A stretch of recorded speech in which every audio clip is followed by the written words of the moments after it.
The roaring game. We all love it, but sometimes curling just isn't as fun as it can be on the Nintendo Switch. Go get stuck in your curling club this year. Learn the game inside and out. Play for your favorite country and take the curling world by storm.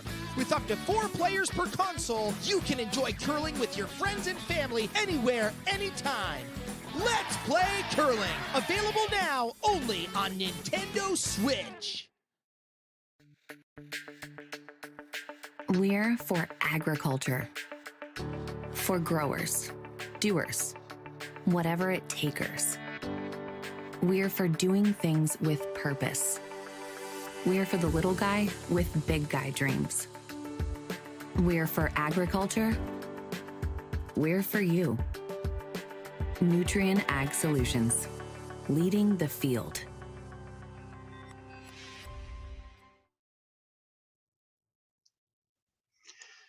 Good evening. Excuse me. Good evening, everyone. Welcome to SaskTel Curling Stadium's continuing live coverage from the IG Wealth Management Western Showdown in Swift Current. Play began here yesterday morning, 16 teams vying for one of 8 berths in the championship round. We've got our first 2 playoff teams already determined. The A qualifiers earlier today, this morning, was Nicholas Edin. Just this afternoon, Jacques Gauthier defeating Colton Flasch. Flasch back on the ice here tonight in this matchup against Kody Hartung. This is a B event qualifier. 3 games on tap tonight, all of those B event qualifiers. So the 3 winners tonight will move into the playoffs as well. Playoff round beginning 7 o'clock tomorrow night. There will be draws at 10 and 2 tomorrow as well to determine the final 3 qualifiers. Teams had a practice session before the game started, and they throw draw to the button to determine who's got last rock in the first end of play. It was Kody Hartung winning the draw to the button, so he's got last rock here. Throwing the yellow stones. And we're into second stones now, and the Hartung team with a substitution here this weekend. This is Aaron Shutra throwing the second stones, subbing in place of Brady Sharback. Brady Kendall is the lead on the left as we look at it. Tyler Hartung throws the third stones. He's the one brushing. And Kody Hartung in the house. He throws the skip stones.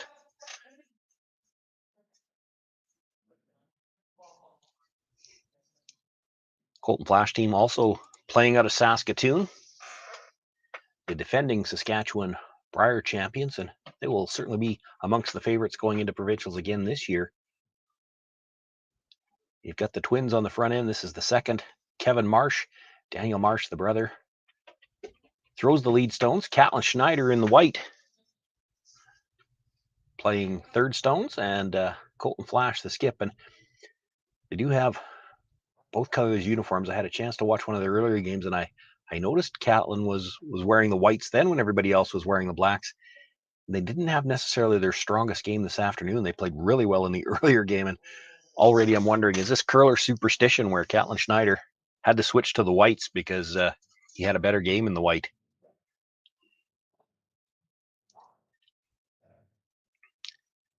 Three rocks in play, all belonging to Colton Flasch. There's shot rock,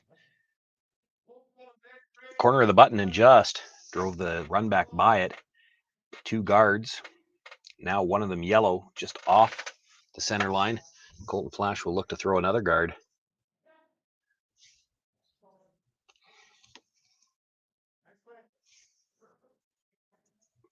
These 2 teams know each other very well. Have played plenty of games at the provincial level in the last few years, and both tour the World Curling Tour events quite extensively.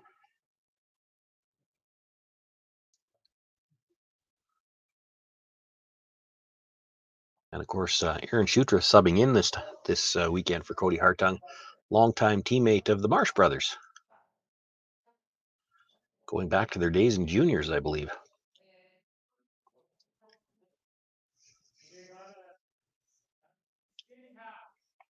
Catlin Schneider with the guard.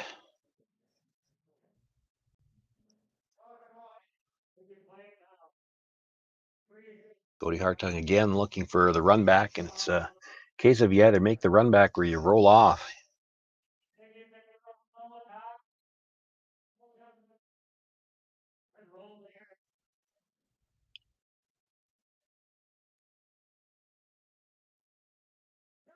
Younger brother Tyler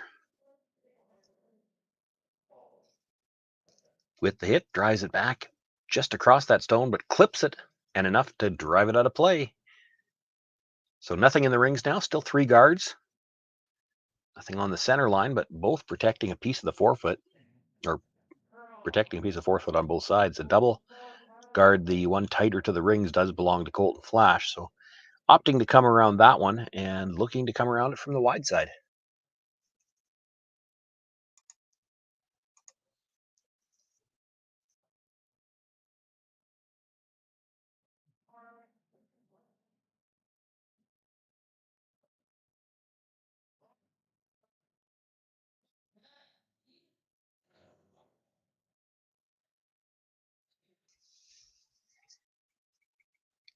Still a lot of room by the guards.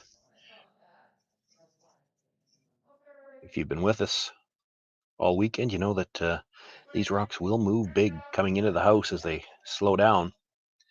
Maybe a little strong there. Comes to the back 8 foot, but does bury.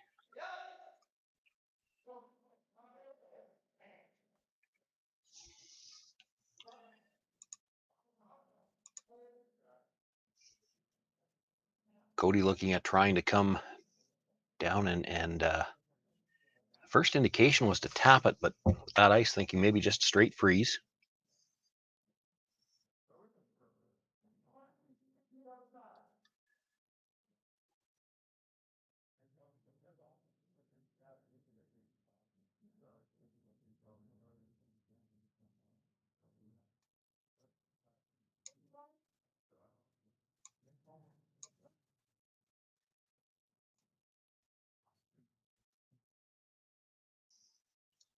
Again, a lot of room by the guard. Sweeping for a little extra curl now. Has to get to the face if he's going to get shot rock. Well, a good job on the brush. They waited as long as they could for that. Gets just enough curl to get shot rock out of it.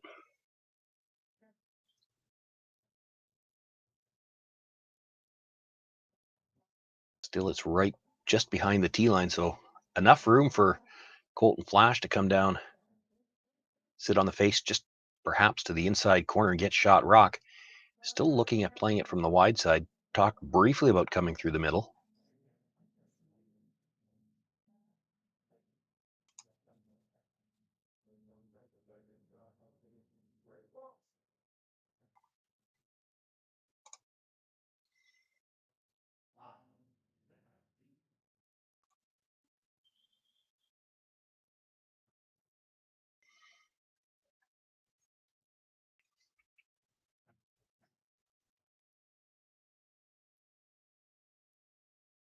Nothing out of the brushers early. And looking for the sweep from the offside, looking to make it curl now. So still lots of room by the guards. It does look like it's got a little bit tighter line than the Hartung stone did coming in. Colton Flasch with an outstanding draw with his first. Gets to the inside corner of that yellow. Sits shot rock, and now his stone splitting the tee line. Very hard for Kody Hartung to come on the wide side and still get shot rock. So he's going to play from the middle, see if he can sit on the inside corner of that red. Try to get shot rock, see if he can't set up his deuce here.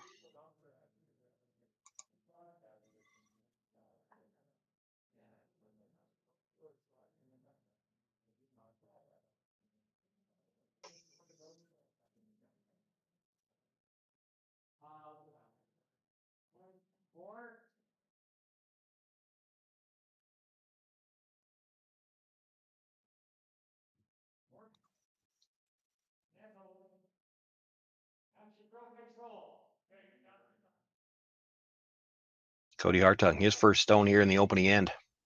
With last rock. Facing one flash counter, corner of the forefoot, looking to corner freeze.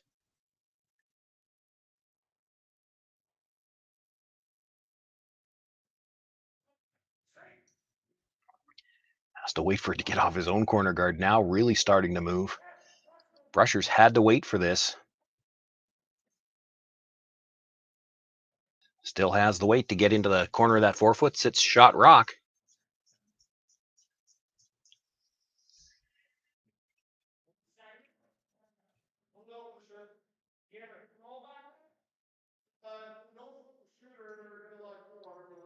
Colton Flasch discussing the options. He's a little bit of trouble right now. Hard to make a move on that stone.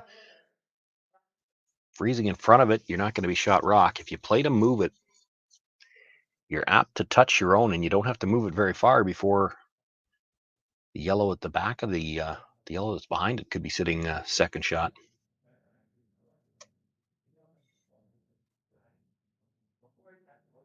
There's a good look at it from the overhead. You can see that just the way that yellow-red is angled, if you touch the red, it's probably going over the top of the back yellow. And very tough if you look at it from the hack end. That rock is almost half buried. You've got to get to the face of it if you're going to push it by the red without moving it over. You probably make that as a draw. It's very tough to get there with the weight he's going to need to move it.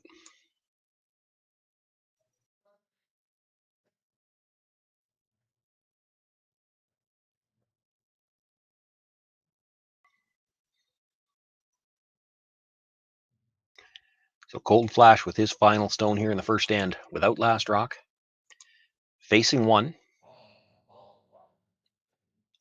Looking to try to move it through the forefoot. This is really moving towards the guards, and I'm not sure he's got the weight to move it either. Great job by the brushers to hold the line, but only enough weight to nudge it up a couple of inches.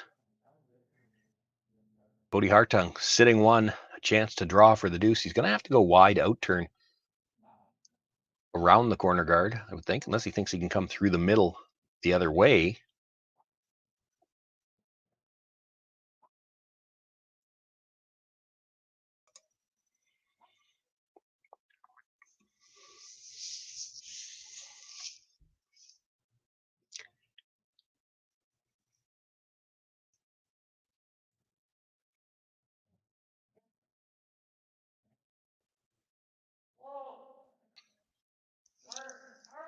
We always talk about the fact that the teams have a chance to practice before the game starts, so they have had chances to throw draws, but so much of it is geared towards the draw to the button. So here in the first end, when he has to go wide around that guard, this may well be the first rock that's been thrown down this path. It's always a little bit of a guess on the weight here, but he's got 1 point in his back pocket now. Needs full four with this draw to pick up the deuce.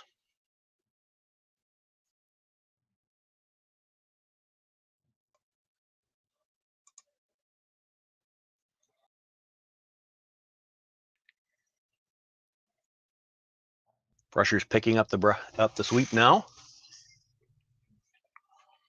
He's got room by the front one. Just a matter of putting it on the tee line now. He's got the line to have full forefoot. Kody Hartung, an outstanding pair of draws with his two stones here in the first end. Picks up 2 points. He'll take the 2-0 lead. Colton Flasch will have last rock in end number 2.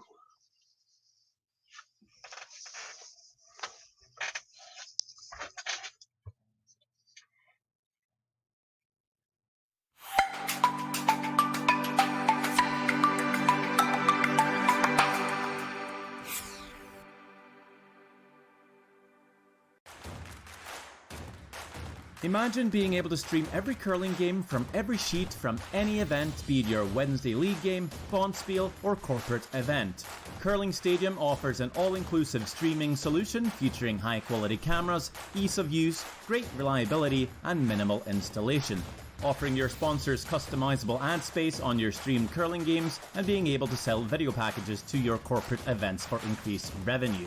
With Curling Stadium, you can stream to any device, be it your mobile phone, tablet, or computer. Push the feed to your desired platform, be it Facebook, YouTube, or any other social media. Curling Stadium is simply the way forward. Where it's commonplace in other sports to televise every game, we want to do the same. Curling is a global sport, and it's time it gets the coverage it needs.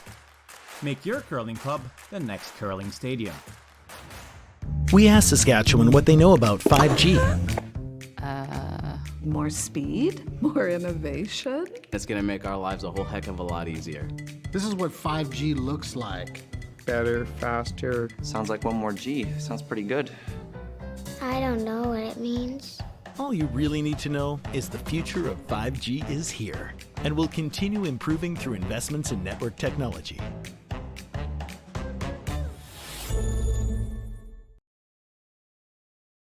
Had some questions about if our houses are painted or are they logo. Our events are always painted houses, but in the future coming out, I'm pretty sure we're going to be going to all logo houses. They're a great revenue source for any curling club. You can get your advertisements on there, and usually after the first year, the houses are paid for. It's all free money for you. So hopefully check Jet Ice out for your future in-house logo.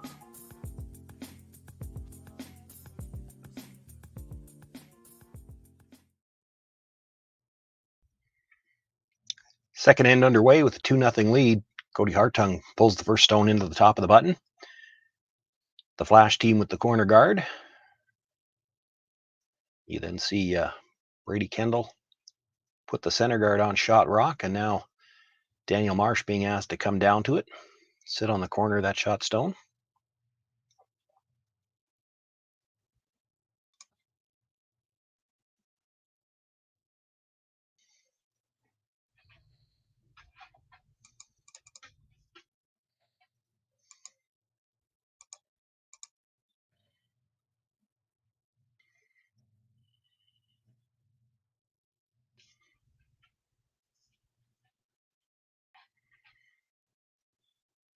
Nicely done by Daniel Marsh. Sits right on the corner of that. Leaves a bit of an angle.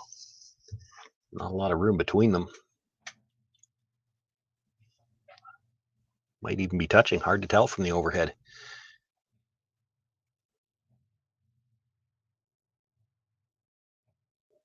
Aaron Shutra playing this year primarily with Michael Kars, another team that having a strong season on the Saskatchewan curling tour circuit, and possibility to be at provincials as well.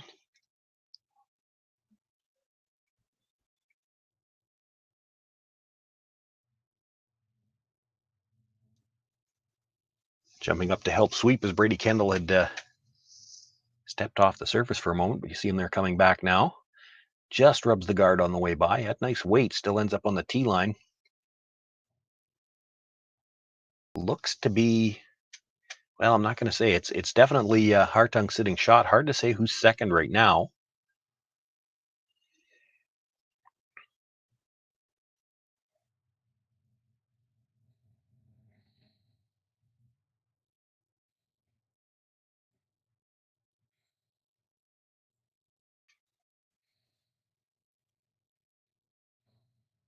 Sweeper's backing away a little bit from this one now, really starting to curl. It's a question of the weight. I think they're playing a plan B.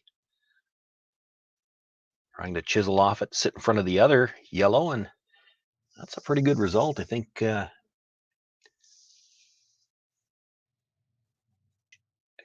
Flasch stone has to be sitting second now. Hartung still shot, and third. The angles in the house looking pretty good for Colton Flasch right now. So Aaron Shutra being asked to come down and sit in the middle of the two reds.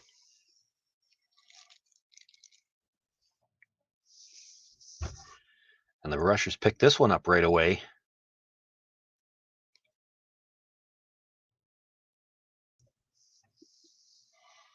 Rubbed the guard on his first attempt. This one's really coming toward the guard as well. Going to get by the front one. I don't think he's going to be in the pocket of the two reds, though. Looks like it's awful close to the face. Actually, if anything, just crosses it a hair. Nudges it up to contact the yellow.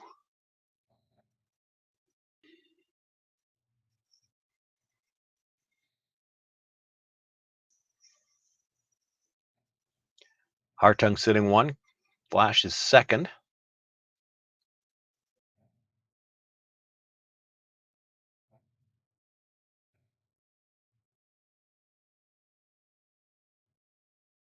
Kevin Marsh being asked to put one on the corner of the yellow if he can. Get a stone on the corner of the yellow one that Aaron Schutra just threw. And any kind of contact with this red stone would send both yellows out the back. But again, this looks a little strong.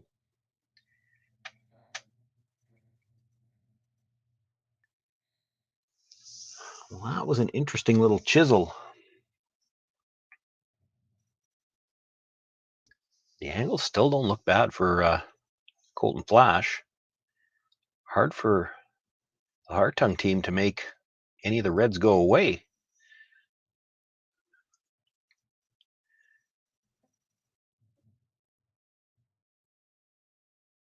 It does look like Flasch right now sitting 2nd and 3rd. So Kody Hartung going to ask brother Tyler, throw some heat here. He's going to move a lot of granite. Knows he's probably going to lose 1 or 2 of his own, but that lineup of reds, just too dangerous right now. He's got to do something with it. Might be able to kill as many as 2 of them. Don't think the 3rd one goes anywhere. Actually only managed to kill 1.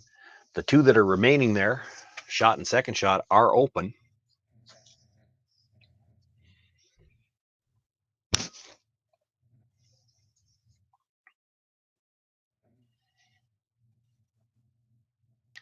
And at least for Kody Hartung now, there's a way to get those stones out. Colton Flasch, patient as always, going to play the corner freeze on the yellow.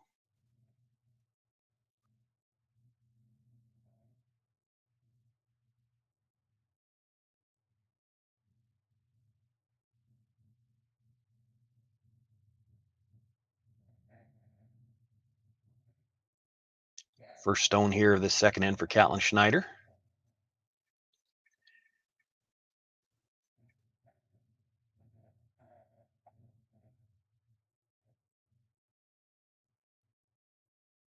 Would like to just sit on the corner of that yellow stone. Really doesn't want to bounce off. And puts it right on the spot where Colton tapped the ice. There is a double there on the reds for Tyler, but it's tough. You can just barely see enough of the first red stone he's got to hit. And boy, if you ever got tight on this and hit the one that Catlin Schneider just threw, you could leave them sitting 3. On the other side, if you're a little bit outside like that, you don't get the first stone.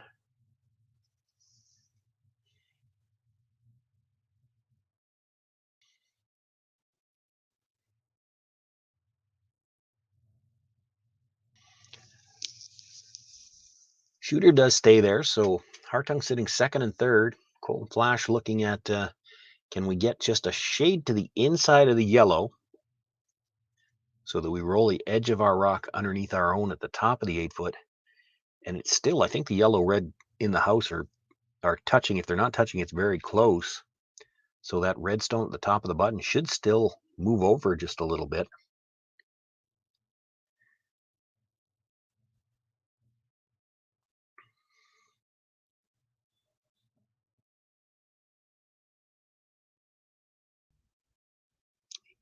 Even if you just nose hit that yellow, again, not going to throw a lot of weight at it.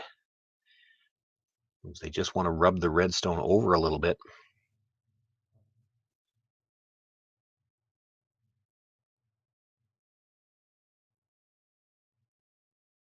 But there is room to get just to the inside of that yellow stone. If you can roll a little bit underneath your own and still rub that red further undercover, Kody Hartung's not going to have direct access to any red stone to remove it.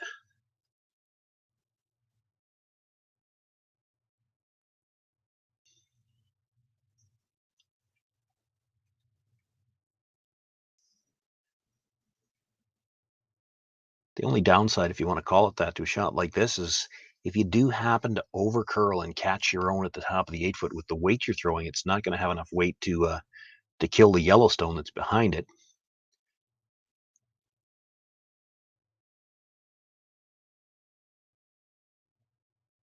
A great chance here for the Flasch team early in this game after giving up a deuce in the first. Alan Schneider can make the hit in a little bit of a roll, and he's close. This could set up something for the Flasch team. Oh, needed just a little bit more curl to get the shooter underneath, but rubs their own stone nicely over to sit shot third and fourth right now, and no real doubles available.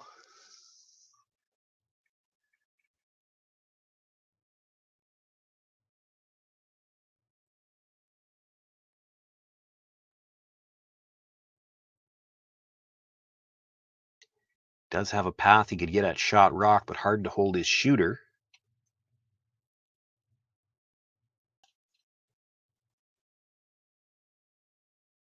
Kody appears to be looking at where would he end up if he just makes a hit on the open stone, which is currently third. He'd be fourth, but could he get in the way of Colton Flasch's attempt at the red-yellow? Might be able to. Doesn't even hurt him if he gets a little bit to the inside of that red. Roll over just a little bit and nudge the red-yellow combination, because that angle's not good for Kody Hartung right now. If he could move it a couple of inches, maybe he changes the angle.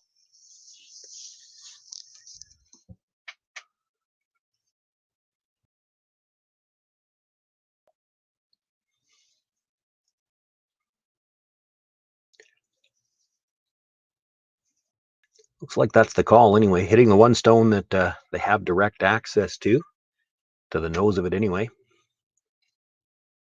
Kind of looking to do the same thing Colton Schneider was trying to do, I believe. Just get to the inside of that a little bit. Now, he can't roll under the red, but if he nudges the red, that should be enough to move that yellow up a little bit. He won't necessarily be able to get shot rock, but just to break up the angle on that red-yellow, because right now, Colton Schneider can make that yellow go away anytime he wants.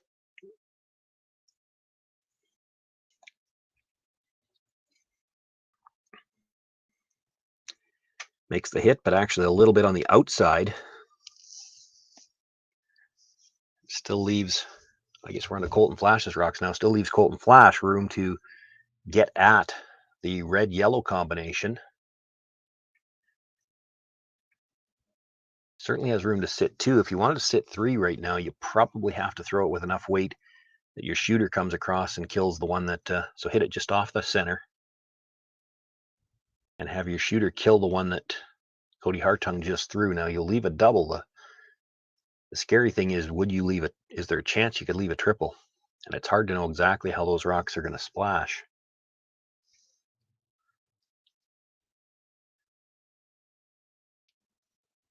The other possibility, and again, we don't have mics on the players, so we're speculating a little bit on what they're talking about, but it's also possible he could hit the yellow just beside the broom first, hit it thin, have the shooter come into the red, that yellow's still going out the back, and then the shooter may spin up in behind that guard a little better and change the angles.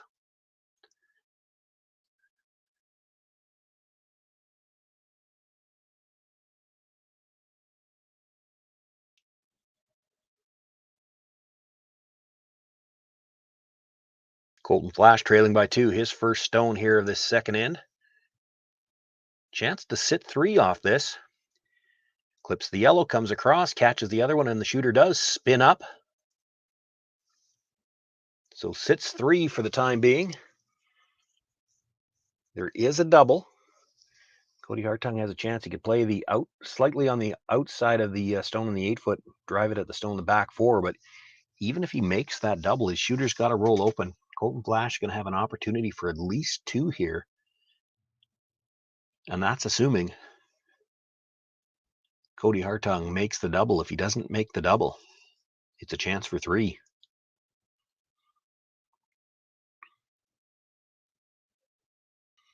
Not a lot of room between these rocks. Kody Hartung, excellent hitter.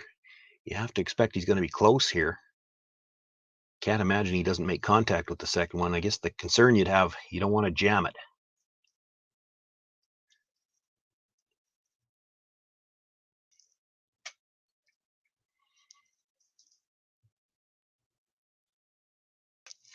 Makes the hit, catches the second stone. Actually almost got unfortunate with a jam on a stone just outside the rings, but it still spins back. Shooter rolled out of play as well, so Colton Flasch sitting one. And with his final stone, just needs a piece of the rings anywhere. This is the draw path that he had for the pregame draw to the button.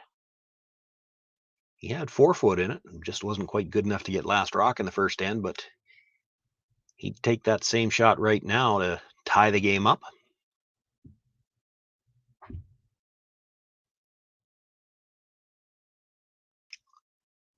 Solid end from the Flash team. Just need paint here to finish it off, pick up their deuce.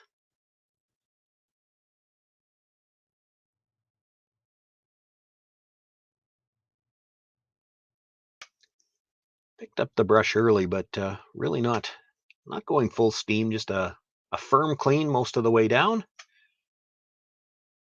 They'll put it right on the top of the button for the skipper. They do pick up their 2 points, and after 2 ends of play, it's 2 apiece. Kody Hartung with last rock once again in the third.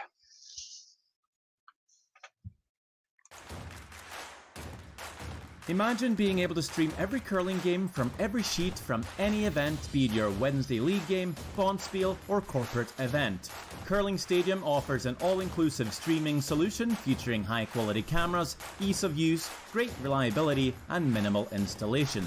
Offering your sponsors customizable ad space on your streamed curling games and being able to sell video packages to your corporate events for increased revenue.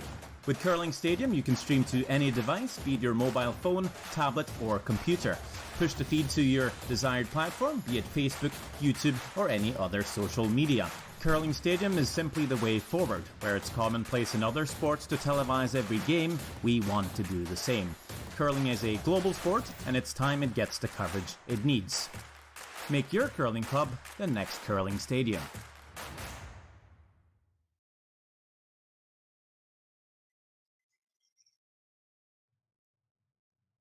Sean Joyce with you here live, third end underway. IG Wealth Management, Western Showdown. B-qualifying action. Kody Hartung, Colton Flasch, all tied at 2. Hartung again with last rock here as we begin the third. Daniel Marsh throwing up the center guard with his first. Brady Kendall being asked to come around it.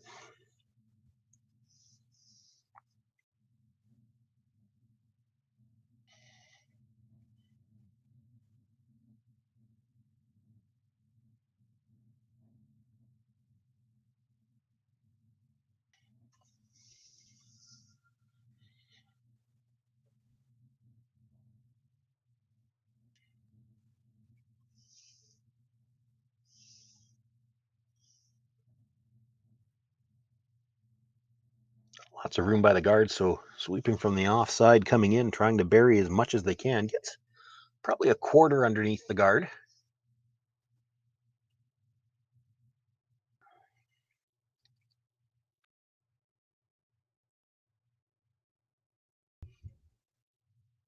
Colton Flasch looked at coming down, sitting on the inside of it. Then because it was so high, I looked at coming around the other way. I think the hack end liked the first shot. So that's what they're going to play.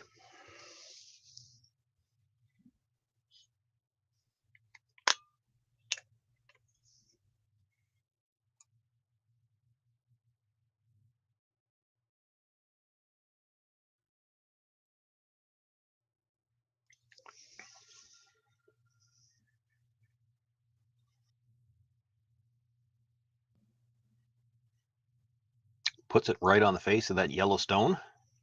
Hartung sitting one, now going to play to the corner.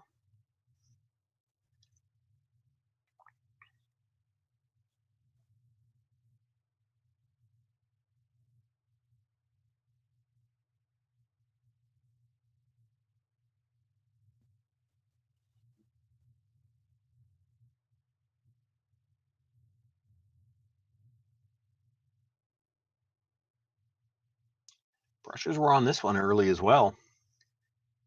Would like to be close to the tee line here. You don't want to be up too high, leave the chance to hit and roll behind center.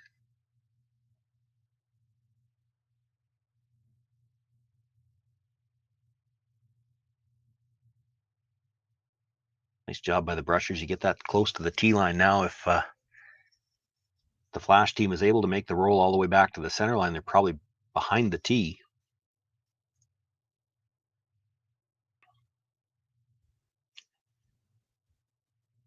Colton Flasch, of course, aware of that angle as well. So icing it to play a little bit more weight, and with the turn, it'll get the flatter roll. With that little bit more weight, it doesn't do anything though, stays right there. He'll get the nose hit. Hartung sitting 1 right now.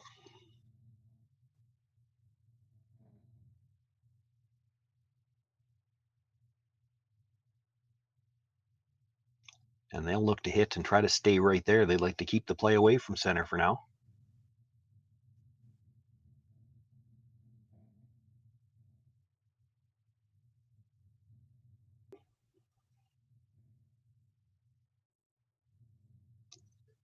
Inside Brusher has been on this all the way down.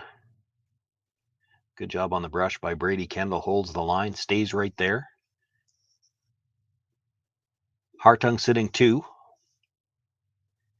High enough now, though, for Kevin Marsh. If he can make the roll to the center line, he will be in front of the tee line.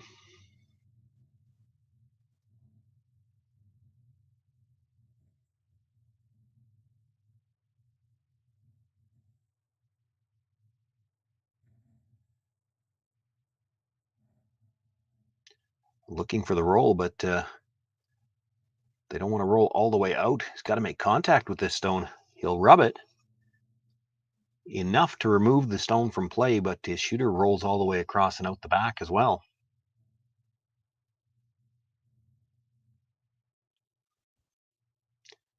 Kody Hartung looking for another draw to that side, and you see him tapping the ice. He actually wants it a little deeper still.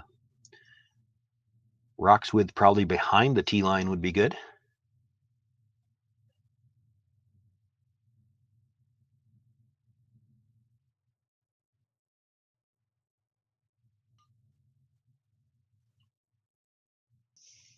Brushers pick this one up right away.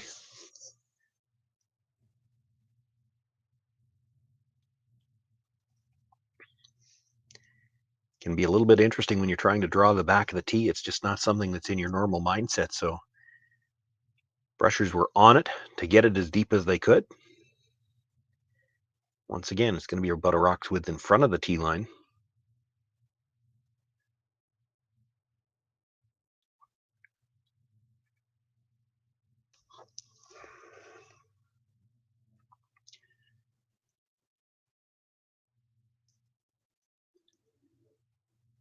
Colton's first thought was to again play the hit and roll.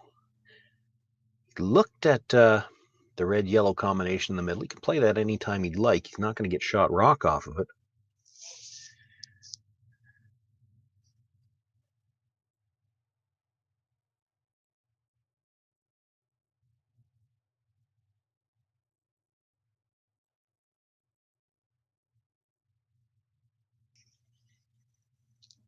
Gets a roll to the edge of the 4-foot, but still out in the open. It is shot rock.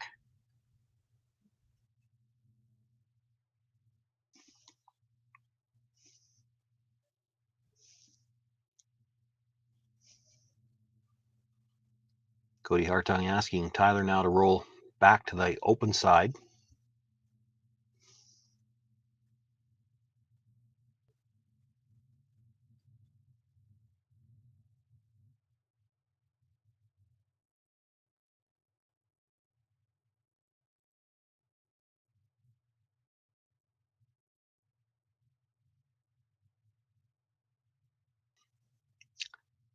Makes the hit, but the shooter's going to roll too far out of the rings. So this is an opportunity here for Colton Flasch to make a play on those 2 stones near the center line. He'll look to kill the back yellow one. The key here is to be sitting 2. Really not in a great steal situation just yet, but sit 2 right now certainly would give you the opportunity to get the force here in end number 3.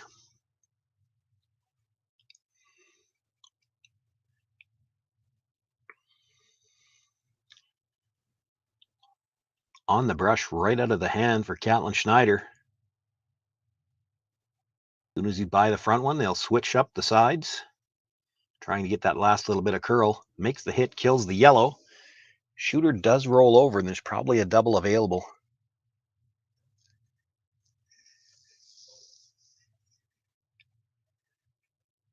They had to make sure they were by at the very last moment. Once they were by, tried to sweep for the last little bit of curl, hoping they could keep the 2 stones in line, but rolls off just enough to leave a double.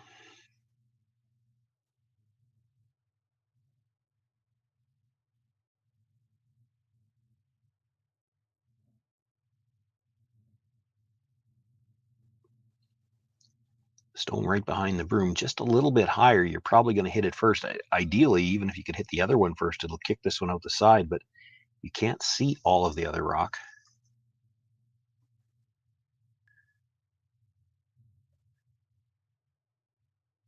Tyler Hartung, big weight. Looking for some curl now. If they're going to hit the higher one first, they got to hit it a little bit thinner. Catches it enough to get both rocks to go away, but spins all the way out the top of the house and to the divider. Skip rocks left to come, just the one center guard, and a chance now for Colton Flasch to bury one top button and see if he can't set up a steal here.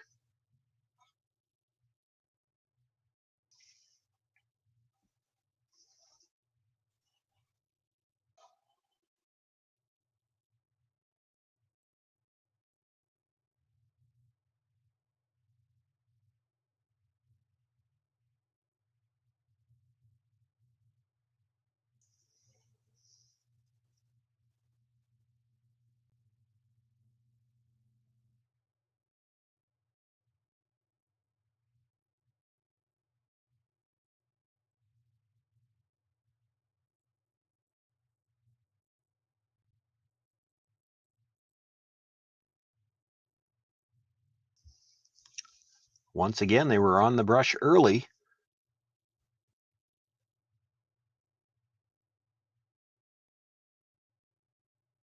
Love to get this into the top of the 4-foot somewhere, but it will come to rest. Full 8.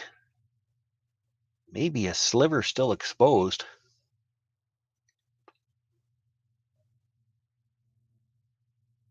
Decision time for Kody Hartung. I mean, you might be able to go after that stone. Certainly there's enough finish on this ice, but it is touchy. Very good at the runbacks. You could play that as well. Or do you come around everything? And if you do, Tyler Hartung's first thought was play the in turn around everything, but it looks a little more natural to play the out.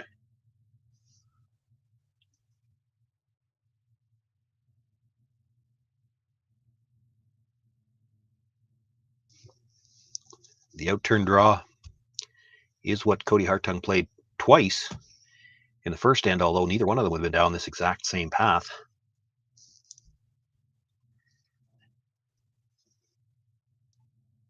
No mics on the players, of course, so they did call down to the other end talking about the options. I don't know if they asked how much they could see here, but this is usually one of those shots where you take a look at this, you call down to the other end, and the lead calls down, oh yeah, you can see half.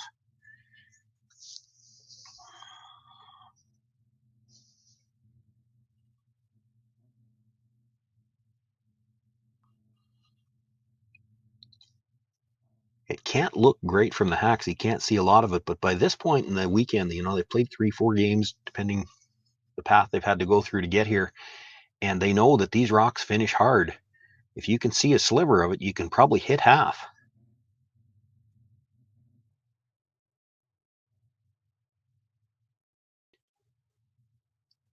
Hard on the brush to get by. Once they're by the guard, they'll probably switch the sweep.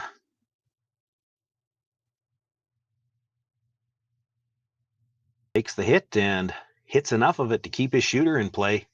That's a great shot by Kody Hartung. Colton Flasch will have to make a play on the shot that was just delivered. Pretty hard to get it dead buried. I mean, you can do it. It's possible, but really tough, and if you leave any piece, Kody Hartung will have a shot for the blank.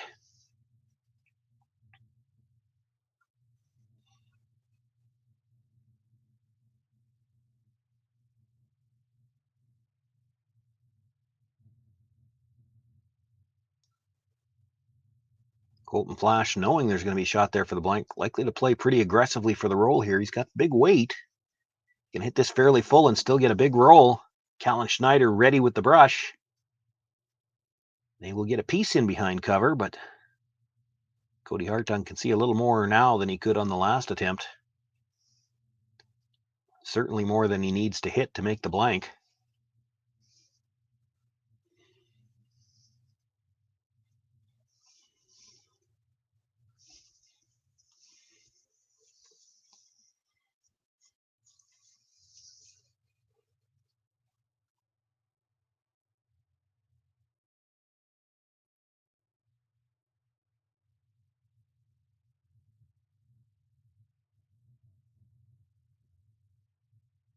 Final stone here, end number 3. Kody Hartung facing one, looking for the blank. Well, pick up the offside sweep to get a little extra curl. Catches a very thin piece of it, but with that big weight, plenty of contact to make that rock go out the side. A few little head shakes and smiles, but it's a blank. Still tied 2-all. It'll be Hartung with last rock once again in the 4th. The roaring game. We all love it, but sometimes curling just isn't as fun as it can be on the Nintendo Switch. Don't get stuck in your curling club this year. Learn the game inside and out. Play for your favorite country and take the curling world by storm. With up to 4 players per console, you can enjoy curling with your friends and family anywhere, anytime. Let's play curling. Available now only on Nintendo Switch. Had some questions about if our houses are painted or are they logo. Our events are always painted houses, but in the future coming out, I'm pretty sure we're going to be going to all logo houses. They're a great revenue source for any curling club. You can get your advertisements on there, and usually after the first year, the houses are paid for. It's all free money for you. So hopefully check Jet Ice out for your future in-house logo.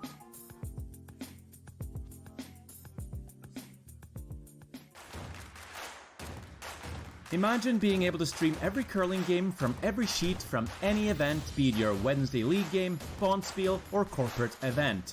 Curling Stadium offers an all-inclusive streaming solution featuring high-quality cameras, ease of use, great reliability, and minimal installation. Offering your sponsors customizable ad space on your streamed curling games and being able to sell video packages to your corporate events for increased revenue. With Curling Stadium, you can stream to any device, be it your mobile phone, tablet, or computer. Push the feed to your desired platform, be it Facebook, YouTube, or any other social media. Curling Stadium is simply the way forward. Where it's commonplace in other sports to televise every game, we want to do the same. Curling is a global sport, and it's time it gets the coverage it needs. Make your curling club the next Curling Stadium.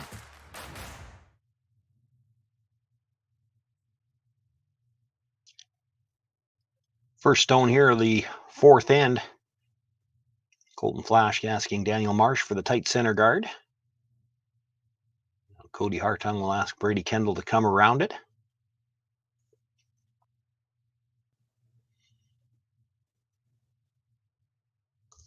Thought we might see actually Kody play a corner guard here.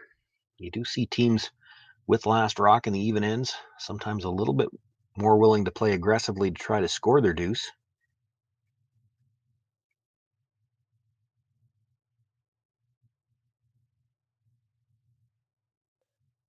Sweepers have backed away from this. Definitely wants it to stop in front of the tee line if they can. We'll go right to the button, covers the pin a little bit more towards the back end of the pin.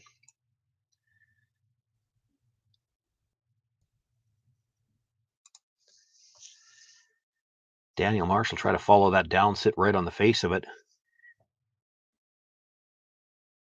Not critical that he moves it at this point in time. Moves it about an inch. He's probably shot rock.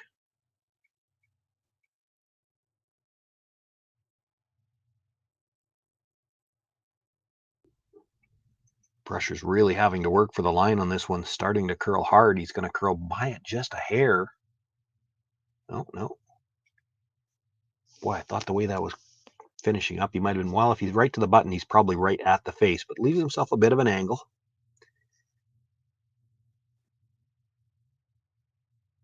Brady Kendall will try to follow it down one more time.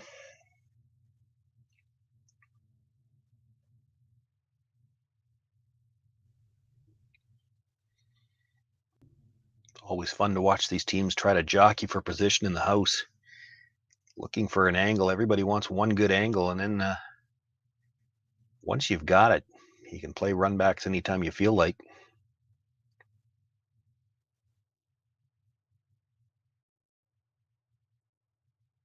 Well, Brady with that one taps the red up, moves the yellow. It's definitely red that's shot rock right now, and really the angles aren't great for Kody Hartung either. Colton Flasch was actually looking at throwing a second guard. It wouldn't be a bad call.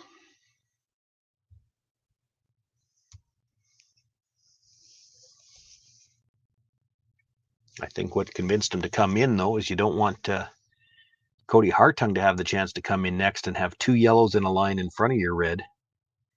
As long as you keep them alternating.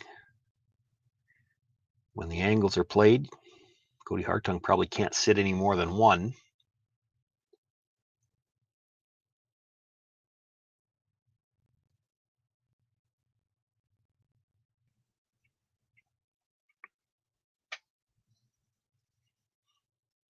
Colton Flasch coming out to help the brush on this one. Going to come up a little bit short. It does protect the two in the rings, but the two guards now very close together.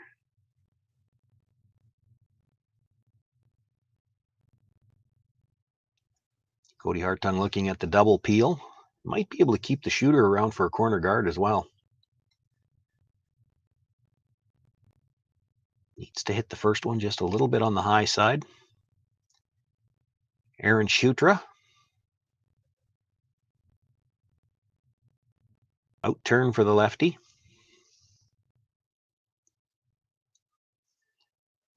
Makes the hit, but actually right on the nose. Will make the double peel, but his shooter stays for a guard.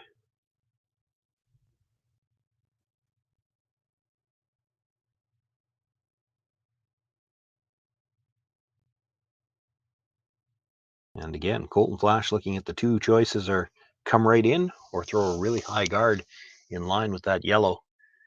And again, opting to come right in.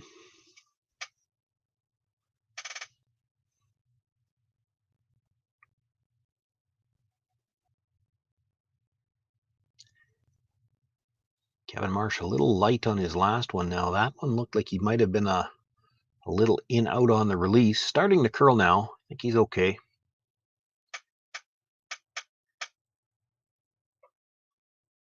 Boy, that moved hard on them. And really perhaps a little casual on the sweep. He actually curls past the nose. Sits on the corner of the yellow all the way out the other side of the guard.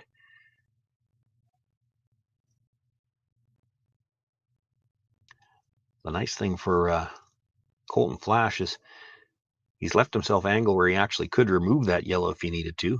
Kody Hartung not liking any of the angles, still looking at peeling the guard. And I think peeling it towards the red that was just thrown. Nope, looks like he's trying to peel it towards his own yellow. Wouldn't mind making contact with something in the house right now. All the angles right now really favoring Colton Flasch in the house.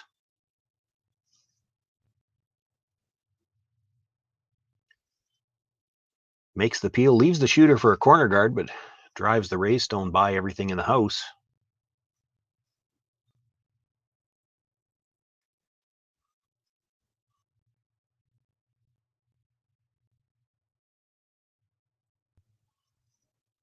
So the indication from Colton Flasch is it's the yellow one we need to protect. Kody Hartung doesn't really have much off the red in the 8-foot.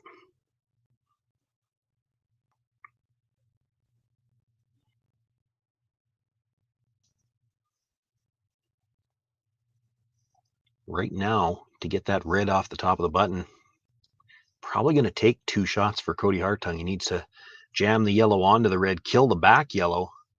That's just to create a way for that redstone to escape. So guarding the yellow so he can't make it on the first one.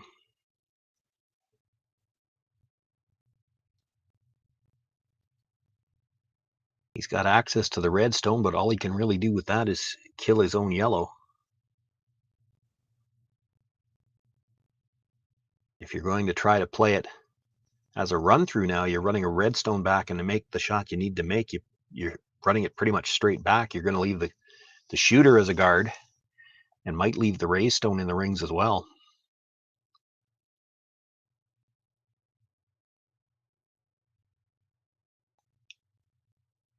Not much choice, though. He's got to try to move something out of that 4-foot area just to have something, a chance to score later in the end.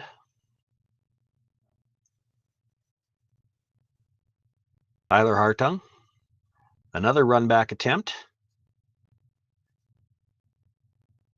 Rusher staying close, makes the hit, runs it back, catches both the stones at the top of the 8-foot, and will kill the one at the back 4. It is Flasch sitting 1 right now, but still behind cover.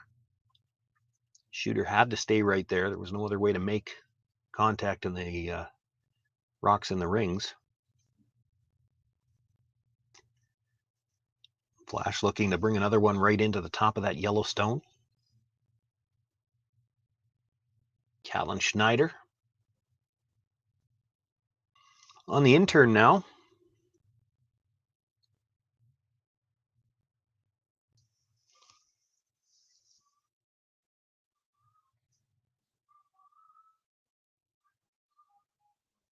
Brushers had to wait for this to start to curl. Really moving now.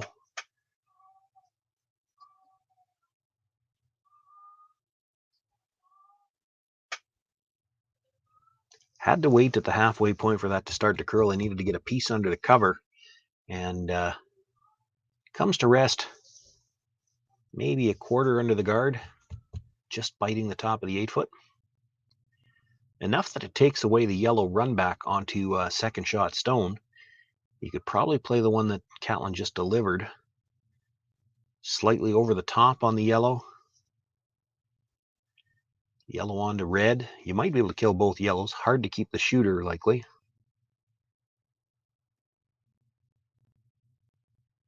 You're going to give it a go to keep the shooter, though. Have to throw it a little bit more quietly to do that. Probably looking to hit 2/3 here, I'd say. Thick half. Tyler Hartung, big weight run back on his first. Going to have to play a little more finesse if he wants to hold the shooter on this one.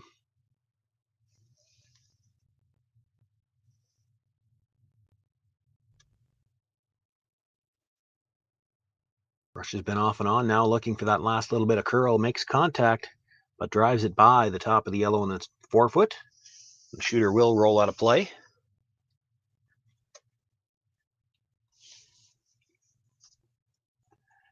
Colton Flasch now looking at maybe putting this one up a little bit higher. Callan Schneider still like the freeze attempt on the yellow.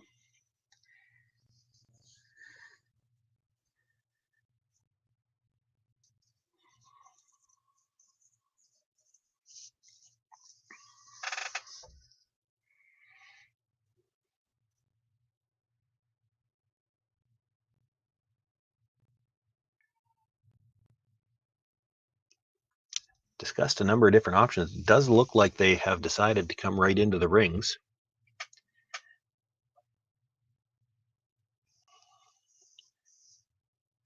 If you're going to get right down to the yellow, you probably want to stay just slightly on the corner so that you don't leave a piece of the back one for Kody Hartung to pick it out.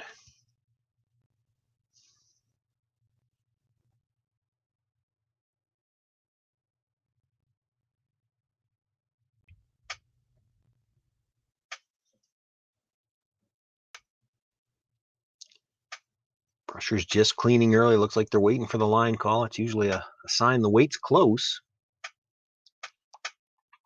Starting to curl now. We know coming into the house, these rocks will really move. They pick up the brush at about the halfway guard point, and ends up mostly in the 8-foot, and it looks like just fully open. Don't think he managed to get any piece of that under the guard. So really two choices here for Kody Hartung. He could play a similar type shot, red onto the yellow. Oh, they're even looking at a third option. Can he get to the inside of that red, drive it by the yellow, make the double on the reds? That's a possibility. You could run the guard back now too. You run it back onto the yellow stone, you'd be sitting 2. If you're just a little bit high, you run it back onto the red stone that was just delivered. You could be sitting 2nd and 3rd and get your shooter out of the way.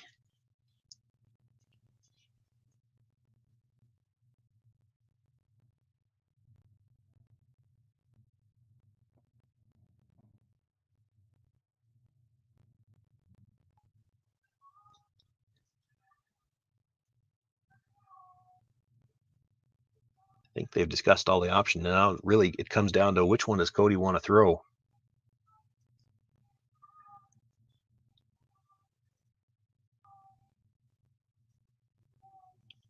Looks like they're going to play the yellow back on a bit of an angle. I saw him indicate that he'd play for the rollover. So looks like the plan A here is to drive this guard onto the stone that Colton Flasch just threw. Still a chance if he hits it like that, he actually could drive the one red onto the back red as well. Even if you drive it by, though, your shooter's going to roll off center line a little bit. You'll have 2nd and 3rd. And you should have access to those 2 stones in the 4-foot.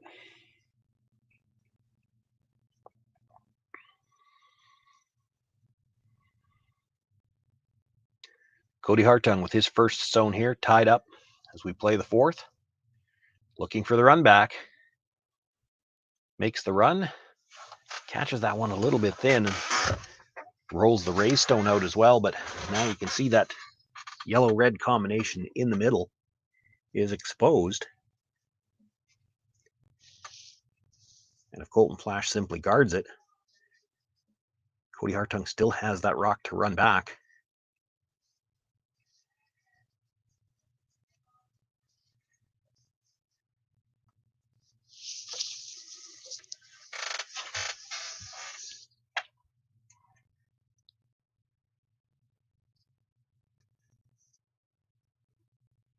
Mentioned off the top, these two teams know each other very well. Both very strong hitting teams, very good at the runbacks. Colton Flasch knows that. And it's all about that respect. He knows that Kody Hartung's got that run back to play. So you can't just straight guard this. If you come in too far, you leave him a chance for the double. So I think what they've settled on, try to get the guard maybe even nibbling the top of the 12-foot. You don't want to be full 12. That would give him the double opportunity. Nibble the top of the 12, enough to cut off the run back as well.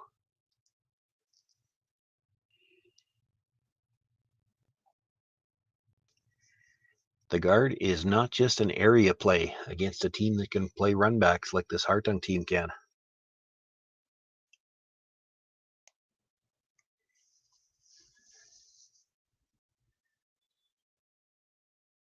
Once that starts to curl, the brushers pick it up.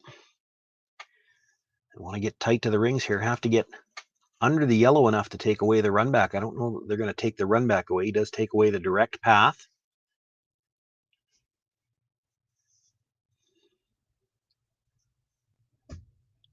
The run back's the only shot he's got. He can't hurt himself.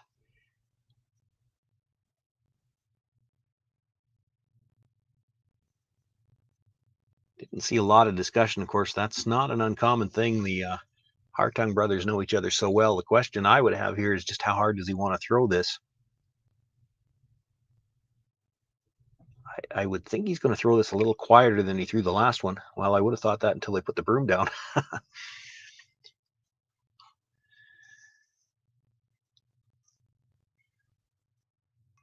Ideally, if you're going to make it, you'd love to stick the raised stone, get your deuce, but as long as you make contact, you've got one. Nothing out of the brushers yet. Now looking for a little extra curl. Drives it by everything, and it'll be a steal of one for Colton Flasch. He'll take a 3-2 lead after the fourth end, and it'll be Hartung with last rock once again in the fifth.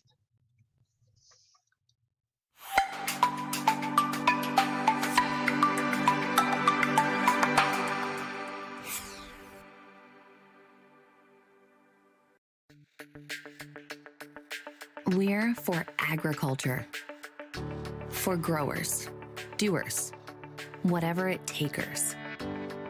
We're for doing things with purpose. We're for the little guy with big guy dreams. We're for agriculture. We're for you. Nutrien Ag Solutions, leading the field.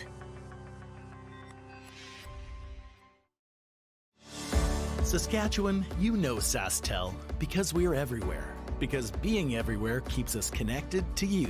With SaskTel sponsorships, we get to be part of your community. We're here with you, and we're here for you. It's easy to get started. All you need to do is apply. SaskTel cares. Always has, always will. To apply for sponsorship, visit sastel.com/sponsorships.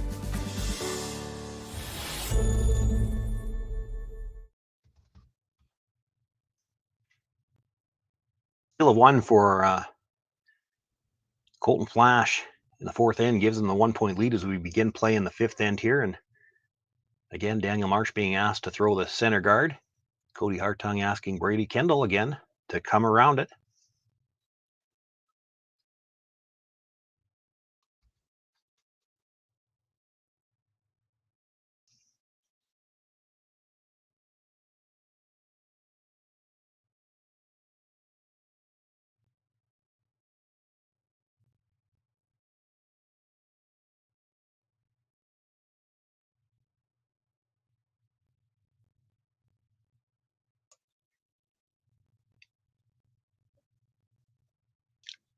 Maybe a little deep on the one in the last end. This one's going to come up a little bit short, and I'm not sure if he made the rings. It's close.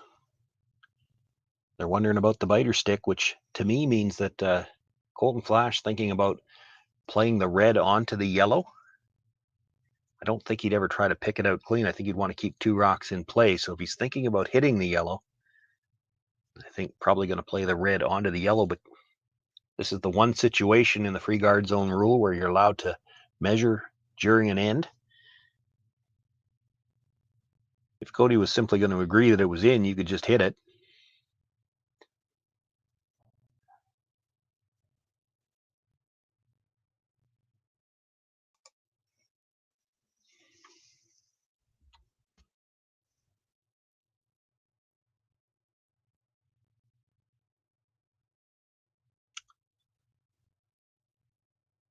So I think the indication there from Colton Flasch is that it is in the rings. And if that's the case, he does have the option to remove it from play. No, he says it's out.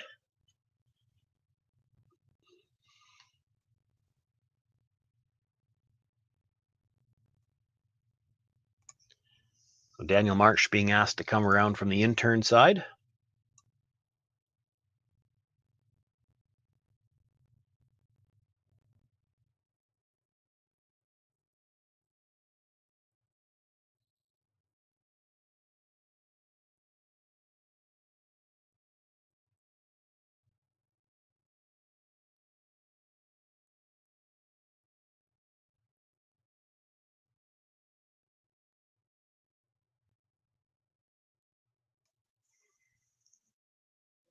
Brings it into the top of the 4-foot. It is shot rock.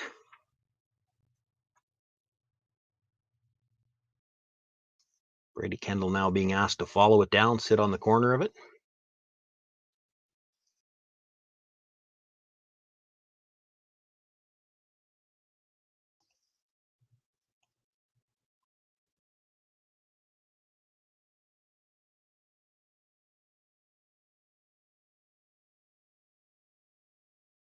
Room by the front one.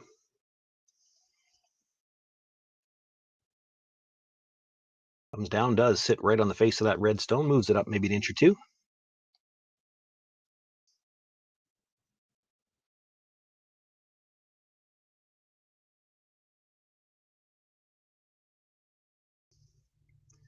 Kevin Marsh now to follow that down again.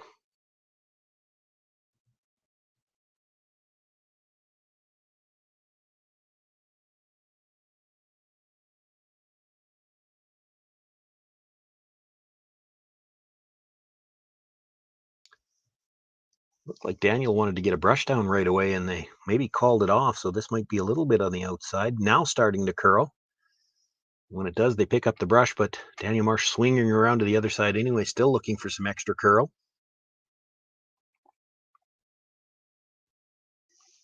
You can see with where that ended up, just biting the top of the 8-foot.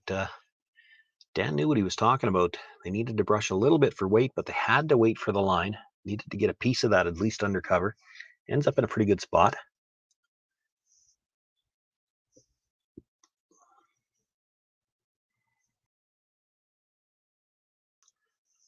Kody Hartung now looking to make a play on the Yellowstone just outside the top of the 12-foot.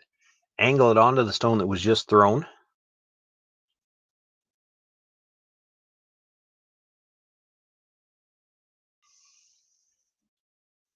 If you were really greedy here, you might even try to roll the shooter into the rings. Well, this one's taking off early. Maybe a little bit of a soft release there. This is going to be all over the front.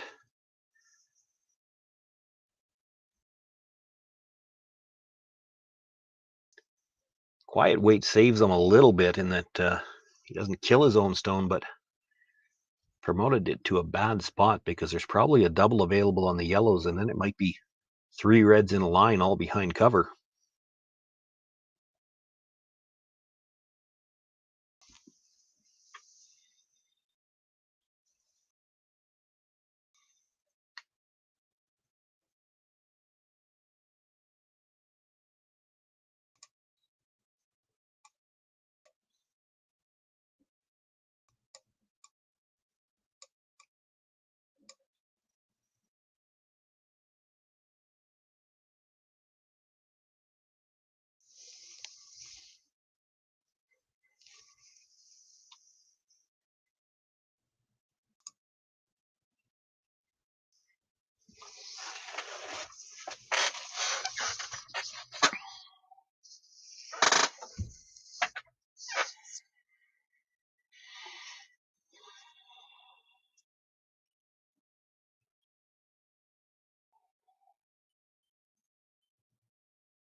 There's a look from the overhead, and no, that stone didn't spin into the ring. Still a little bit of white there.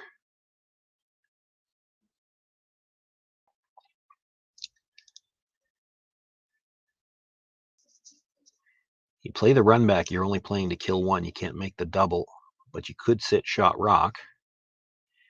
You could just play, and that's what he's looking at now, the nose hit on the stone in the 12-foot. Forget about the double, but make sure you keep a rock in the rings. Probably also high enough in the rings if you made the direct play onto the stone in the 12-foot. Another nose hit wouldn't be in, and it looks like what he's playing now is the run on a bit of an angle, so the yellow onto the red in the 12-foot, so that you roll your shooter off the center line.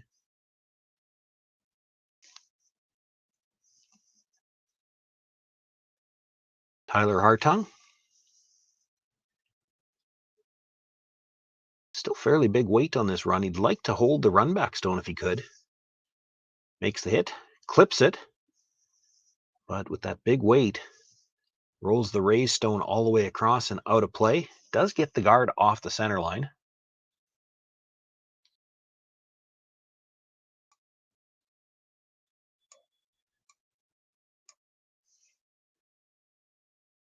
Colton Flasch looking at can they come down, play just enough weight to move that stone back and get their shooter partly under the guard.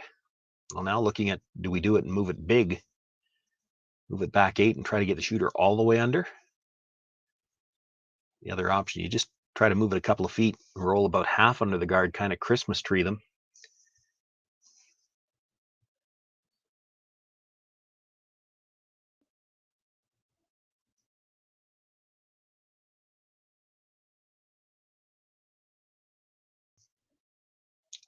Brushers are staying close, but they need this rock to curl. Now sweeping from the offside for the curl. Once it starts to move, they just worried about the weight. He's going to get the tap. That's closer to the first shot I thought they were looking at. Get the shooter about half under the guard. The shot stone at the top of the 4-foot is open, but there's only about an inch of air. It'd be tough to roll behind with that. So Kody Hartung again looking for brother Tyler to play the run back. They play these so well as a rule. There's a chance here that he could make the run double and stay buried. Sweep call's been off and on. He's close. Well, I think they just misjudged that, or maybe expected some finish that just isn't there with that kind of weight. They were on the brush a couple of times, but drives it by everything in the rings, loses the shooter.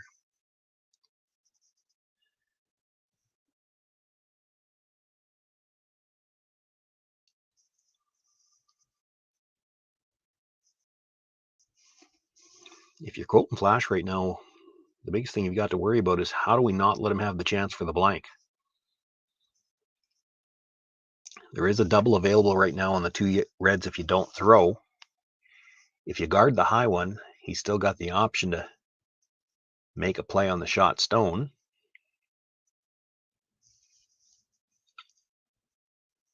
If you come in too tight on the guard, you might leave him an over-the-top triple.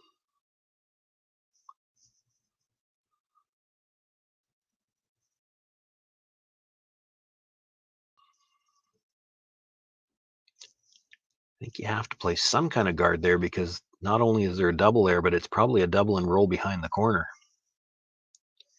So you can't just lob another one into the rings somewhere. He makes the double, rolls behind the corner, and you're still in danger of giving up 2.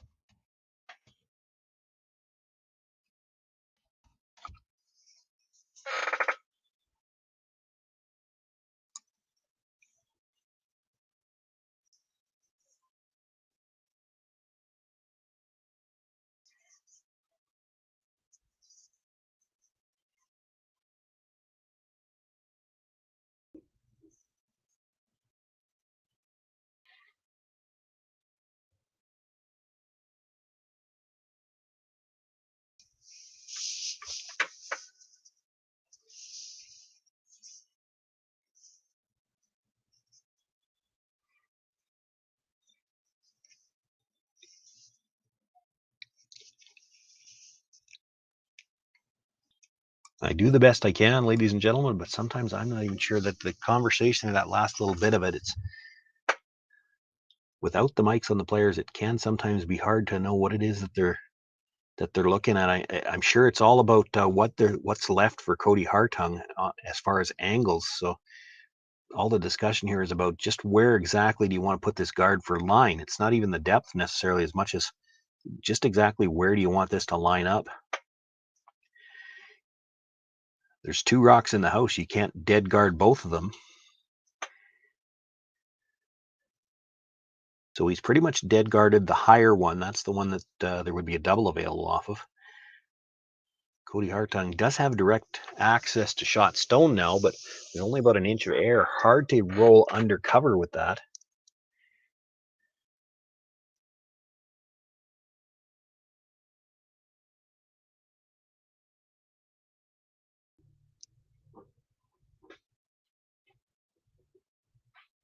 And even if you left half that stone exposed, that would be enough that Colton Flasch could probably still make a play on it. And with the guard that he just threw, I don't know that Kody Hartung will have a chance to blank this end.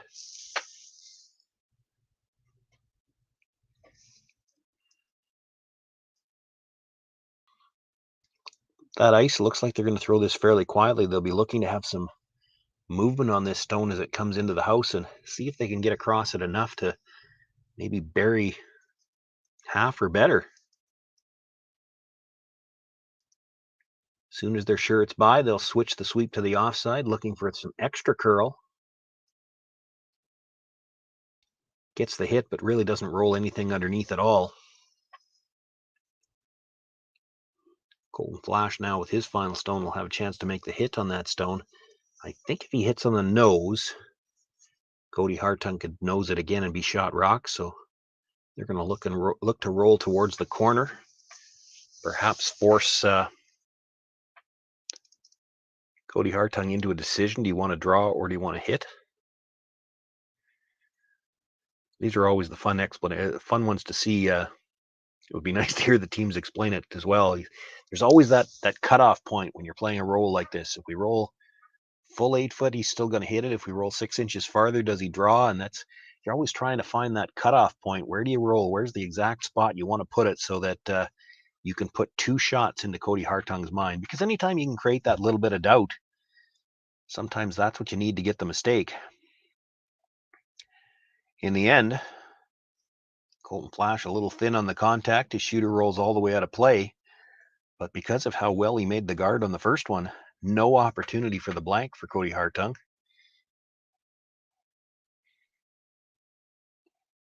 No matter how hard he looks at it, no opportunity for the blank. So he's going to play the draw.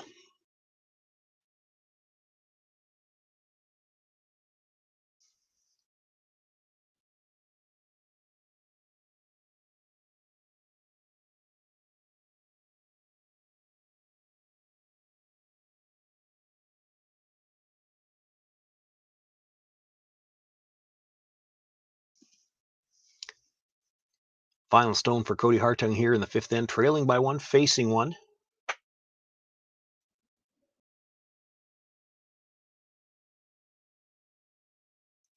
Made this same draw in the first end to pick up his deuce.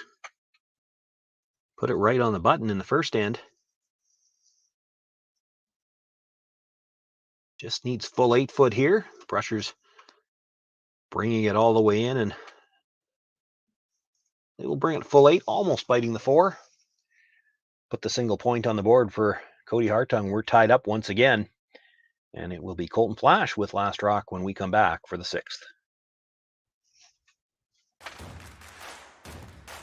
Imagine being able to stream every curling game from every sheet from any event, be it your Wednesday league game, bonspiel, or corporate event. Curling Stadium offers an all-inclusive streaming solution featuring high-quality cameras, ease of use, great reliability, and minimal installation. Offering your sponsors customizable ad space on your streamed curling games and being able to sell video packages to your corporate events for increased revenue. With Curling Stadium, you can stream to any device, be it your mobile phone, tablet, or computer. Push the feed to your desired platform, be it Facebook, YouTube, or any other social media. Curling Stadium is simply the way forward. Where it's commonplace in other sports to televise every game, we want to do the same. Curling is a global sport, and it's time it gets the coverage it needs. Make your curling club the next Curling Stadium. SaskTel Be Kind Online wants to stop cyberbullying. Want in on the action? We award up to $1,000 for youth initiatives that help spread kindness and prevent bullying. What great idea do you have to help stop bullying? SaskTel can help. Go to BeKindOnline.com and apply for a grant today. Together, we can make a difference.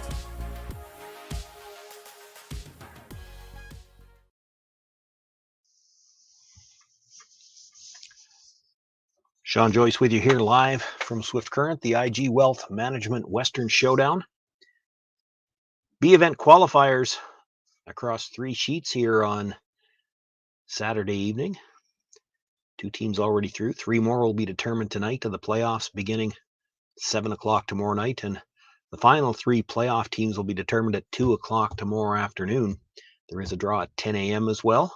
I want to thank everybody who's been with us all weekend long for all of the action, and hope you'll continue to join us. A lot of great action still to come. Here in our matchup, all tied up after 5 ends of play, and as we begin play in the 6th, it's Colton Flasch with Last Rock. The Hartung team with the center guard, and the attempted come around overcurled a little bit light. They end up with another center guard out of it. Kody Hartung looking for the come around.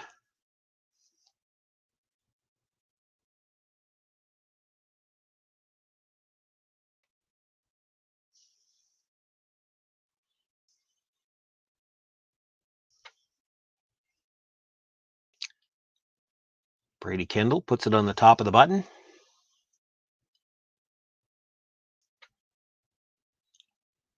Daniel Marsh now being asked to come around from the intern side.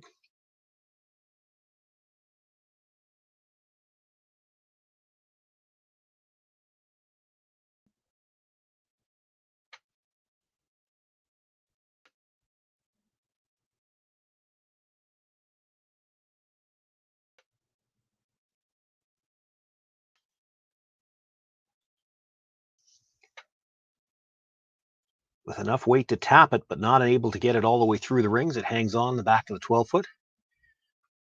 Colton Flasch sitting shot rock corner of the 4-foot right now.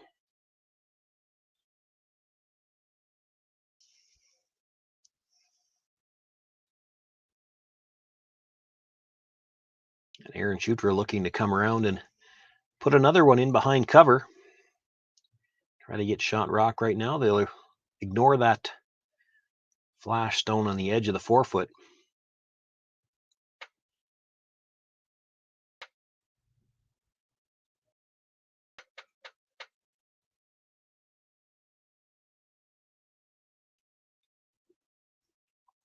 Room by the guards. Now making its move. I was talking about it in an earlier broadcast today. A lot of times with these stones, they're conditioned before the event starts. You'll see them very aggressive at the start of the event. As the games progress, they'll straighten out a little bit, and that's not to say that they won't curl, but you won't see quite as pronounced finish. Here we are, we're 7 draws in, and still big finish on those stones coming into the house.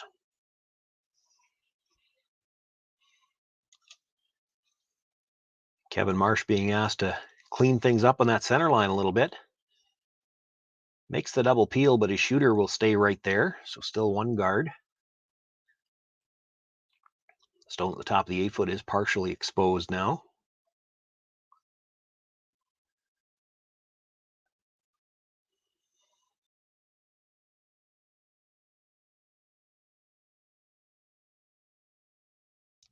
Kody Hartung does have access. Of course, there's no guard in the way to make a play on shot rock. But looking to protect second shot rock, and this is all about, again, these teams know each other very well. There's a lot of respect for the ability of both of these teams to make a lot of granite move in a short period of time. Kody knows if they start hitting this early in the end, those yellows will disappear.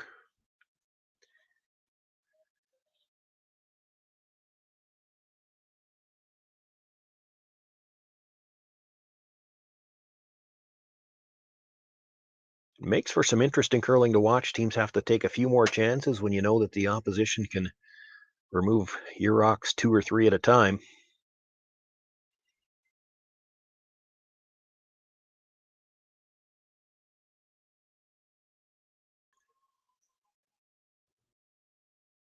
Looking for the guard here, and I think he wants to get a corner of it underneath that longer red guard just so that there's no straight run back available. Probably left room, I would think. If Colton Flasch wants to play it, he could play the direct yellow onto yellow.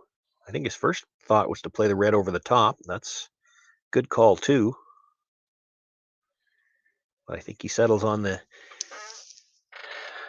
run back on the guard that was just thrown, slightly over the top of the one at the top of the 8-foot, and try to kill 2 yellows here. Kevin Marsh catches it. A little unfortunate that he also catches his own, but spills it to the back of the 12-foot. So just the one guard now belonging to Colton Flasch, a few inches off the center line, and Kody Hartung sitting the 2 stones at the back of the 12-foot.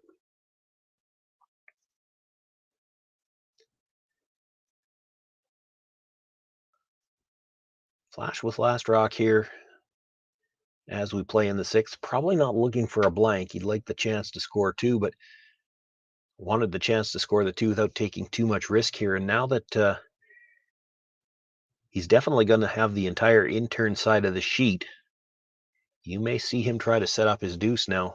The guard does belong to the Flasch team. It's a rock they could always run back if they had to. And if Hartung's going to bury anything, the button's always going to be available. The brushers have backed away from this one. Definitely wanted to stay in front of the tee line here. This is going to slide a little bit deep.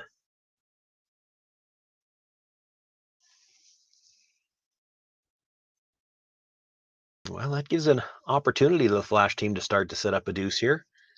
Looking at, do we come right down to this, or do we just try to bury top of the house somewhere?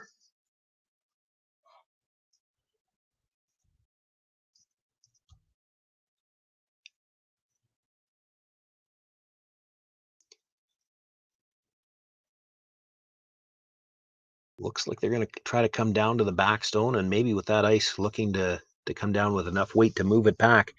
They're already starting to create a bit of a wall at the back of the 12-foot.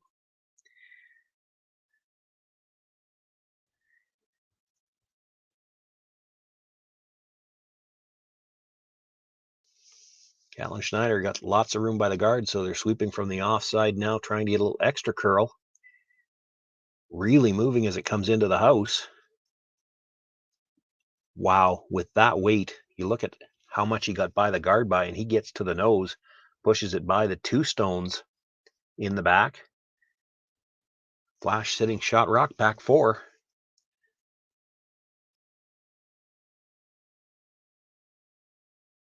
Same shot probably available to the Hartung team, but again, they're looking to force here, and you want to shrink the scoring area. So you play this as a freeze now. It'll take 2 shots for Colton Flasch to get this one out. You really shrink the rings here.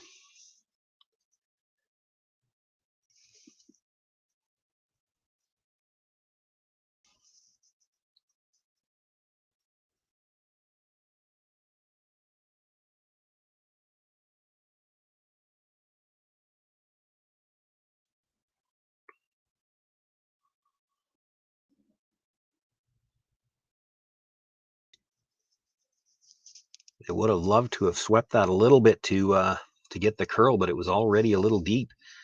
As it is, you can see the angle, especially from the overhead.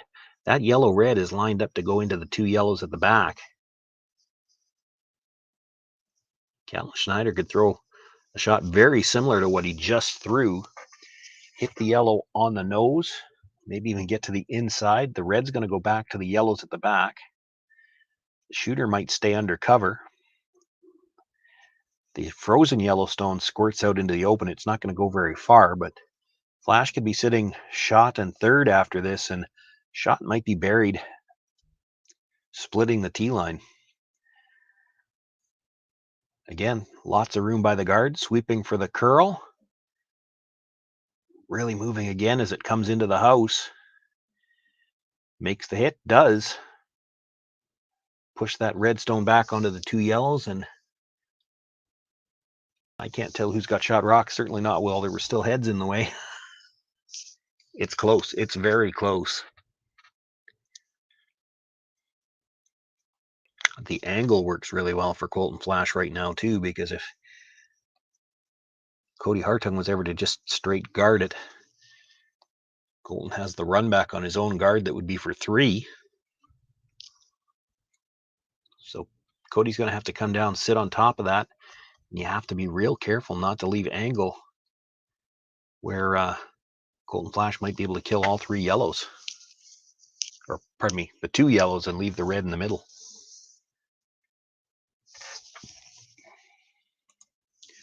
Doesn't matter how big I blow that up. It's tough to tell who's got shot rock.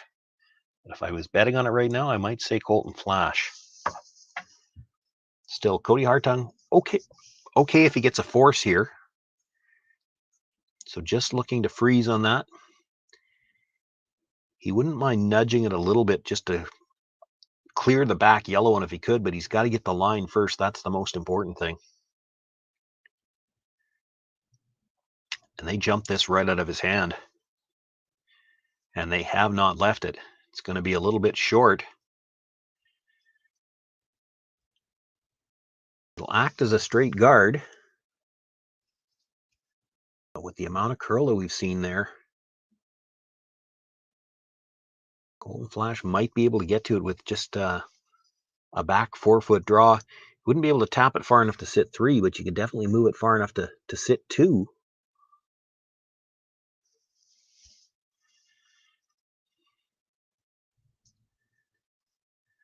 The other option, and I don't know that he'd play it necessarily on his first shot, but if it was his last one, he might.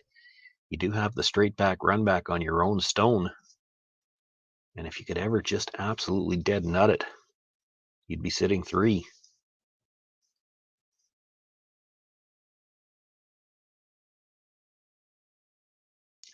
The reason you might not play it on the first one, though, is if you hit it just off the center, drive it by everything, you may not even have a shot for 2.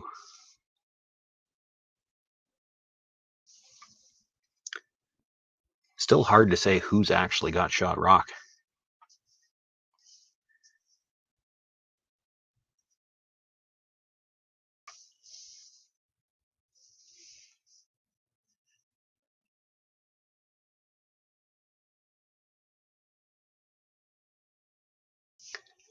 And I think the longer they look at it, the more they talk about it. They're thinking it might be easier to get to that red stone with the out turn. Certainly the thing about playing it from the out turn, even if you don't get quite to the face of your own stone, if you just chisel it a little bit sideways from this out turn side, you're chiseling it sideways towards the pinhole onto that yellow stone. If you happen to do it from the other side and you're a little thin on the red, you're pushing it away from the button. You might leave the yellowish shot rock at the back. Lots of curl from both sides. It will go, but it's a situation where if you only get to half of it, you got a better chance of sitting 2 coming from this direction and only getting to half of that stone.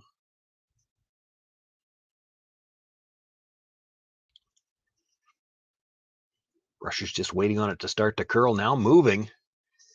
Has to get by the guard. Now the question also is, does it have the weight? Well, it's not going to get by.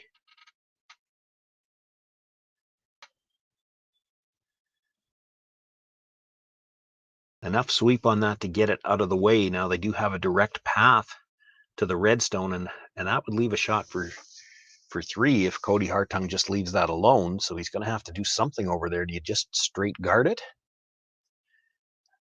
You straight guard it. Colton Flasch has a couple of different rocks he could run in.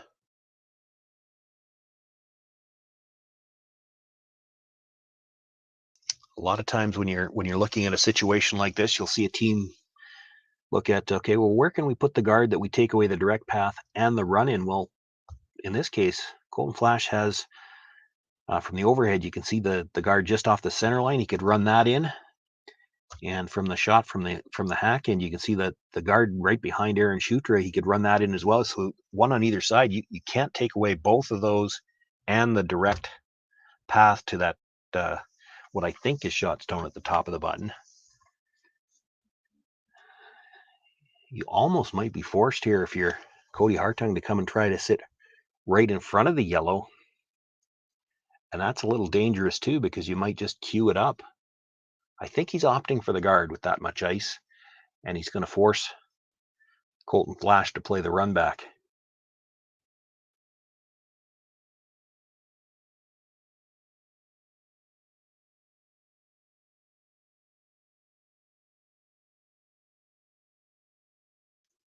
Really matters who shot rock here, but I think it might be Colton Flasch. So he's pretty risk-free playing the run back, especially if he can throw it on the one from the right-hand side. He's either going to get,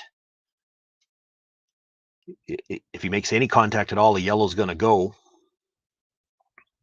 Probably for 2 minimum and 3 if he hits it perfect. If he doesn't make contact with the stones in the house at all, he's still going to have his 1. There's a little more risk if he has to play the one on the other side. There's a way to throw that where he could actually pick the red off the top of the button.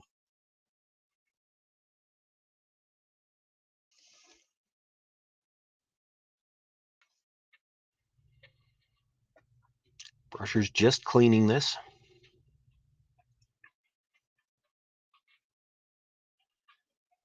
Just playing the straight guard in the port.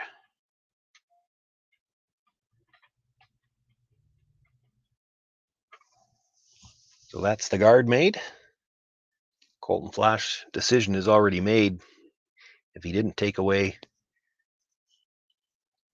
the run back, I think he was always playing this angle, because you can see the top of the button, they're angled in line, same line as this guard's going to have to come in. So you can never pick your own off the top of the button coming from this side.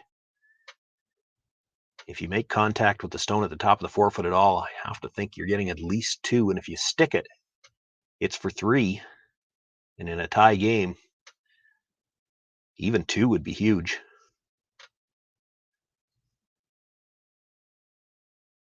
We still don't know for sure who's got shot rock. I haven't seen either of the teams really indicate who they thought was shot. Could come down to a measurement.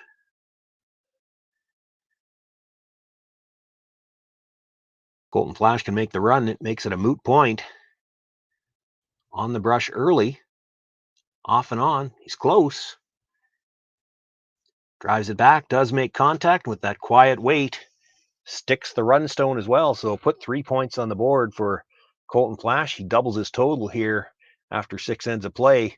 That's a 6-3 lead for Flasch, and Hartung with last rock in the 7th.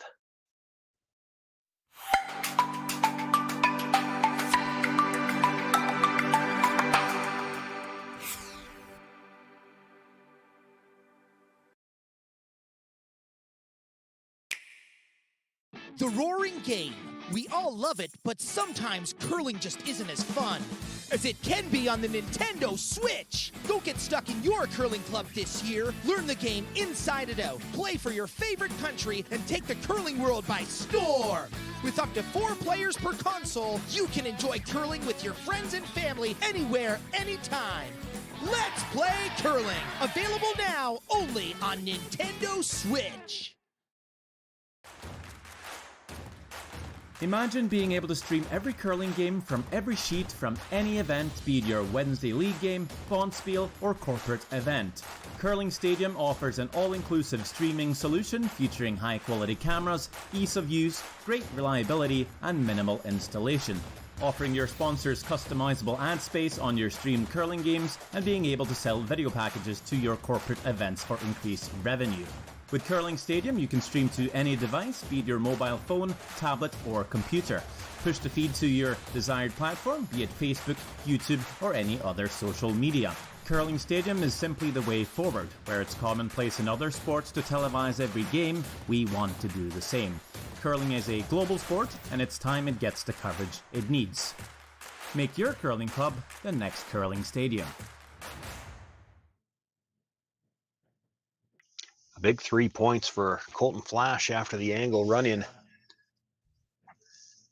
Probably a little bit of a sick feeling for Kody Hartung too, and he knew. We've talked about it. I've talked about it through much of this game. It's always interesting to watch these teams jockey for position in the house, trying to set up angles that they can use. Kody Hartung knew that angle was there in the house. There were 2 runbacks available. The only thing I think Kody might have been able to do differently is instead of playing the straight guard with his last one, if he brings it into the top 8 foot, maybe even close to the 4, at worst, it's probably a deuce then. But, you know, Colton Flasch had direct access to the stones in the 4 foot, and he had 2 runbacks. Kody Hartung can't take them all away with one shot.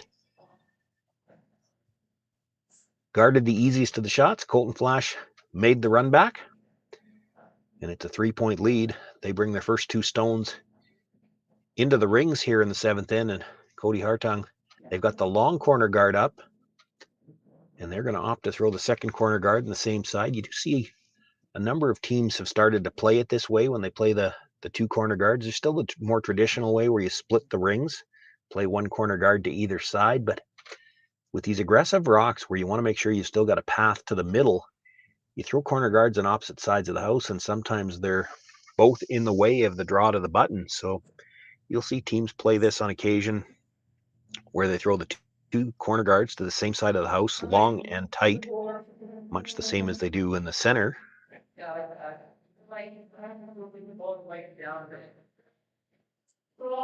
This is a shot you don't see as much. You have seen it a lot with, if you've been watching some of the Flash games, when they were available on Curling Stadium, they play this shot a lot with Daniel Marsh, and it is a shot that you see played a lot more commonly in doubles play. You see it in the power play in the mixed doubles, where they'll play the tick to try to move the guard into the rings so that you can hit it later on. In this case, Kevin Marsh moves it over just a little bit, leaves staggered corners. I'm not sure they'd be happy with that result.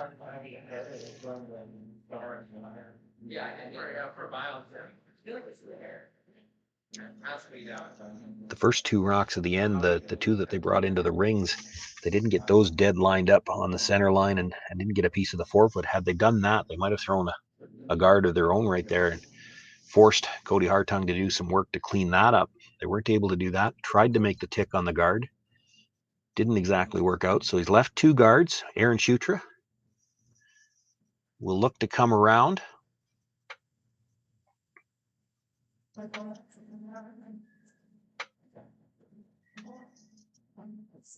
You'd love to have this curl enough to actually bury behind the tighter of those 2 guards. He's actually going to come up short of the rings, though. And that leaves a chance for the double and perhaps even the triple peel if Kevin Marsh hits this right. And he can certainly throw it hard enough. You drive the first one across the top of the second one. If you chisel it back, you might be able to make all 3 yellows move here.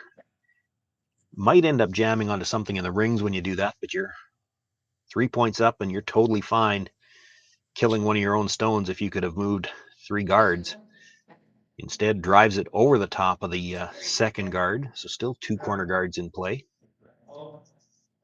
And another chance for Aaron Shutra to try to bring one in back 8 foot behind cover.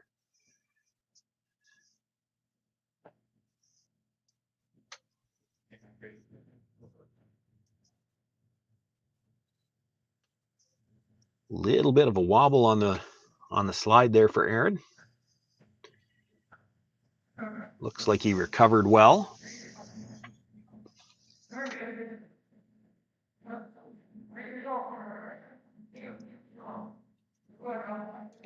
Brushers had to wait for it to get off the redstone now. They'll try to bring it as far as they can to bury it. That's a really nice draw.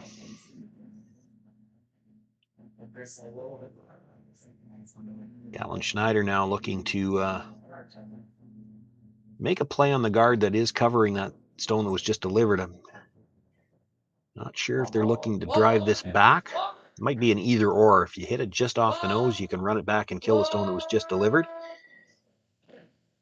Just like that. Had you hit it farther off the nose, you got the straight peel, you'd have been okay with that too. The nice thing for Kody Hartung here is the shooter rolled over far enough that you've probably got just a slight overlap now. If you could make the come around now, I'm not sure you can see all of that red stone to drive it straight back again.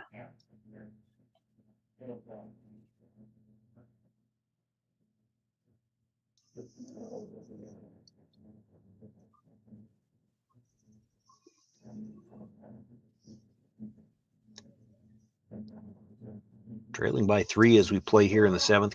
Kody Hartung going to try pretty aggressively to see if he can't generate his deuce at least. Boy, if he could ever generate a miscue out of the Flasch team somehow, you might have a chance for 3, but this is a miscue the other way, a chance to draw to the back of the rings, and that's a little bit too far back of the rings, all the way out the back. Gives the Flasch team a chance to peel the last remaining yellow corner guard. They don't mind leaving their own there. It's a tight guard. They can use it to run back. That was Colton's first call, and I think this might be a question coming from the other end. Do we even need to peel the guard at this point in time? Can we do something with the rocks in the middle? So going through the options. I like it guarding directly to the middle one. Right?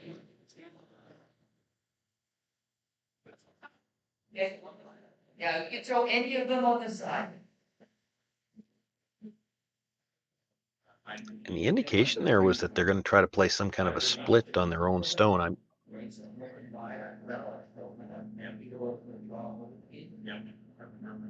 I have to admit, I'm not sure what they're looking for here. Spread the stones out enough that you can guarantee that there's going to be a force opportunity there, I guess, but leaving the corners in play does give Hartung a chance to try to come around. This has not got enough weight to play any kind of a split.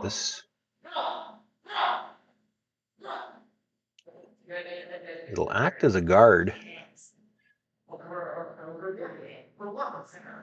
Again, without mics on the players, it's hard to know exactly what they were looking at, but certainly from the way they were gesturing, didn't look like that's what they were playing.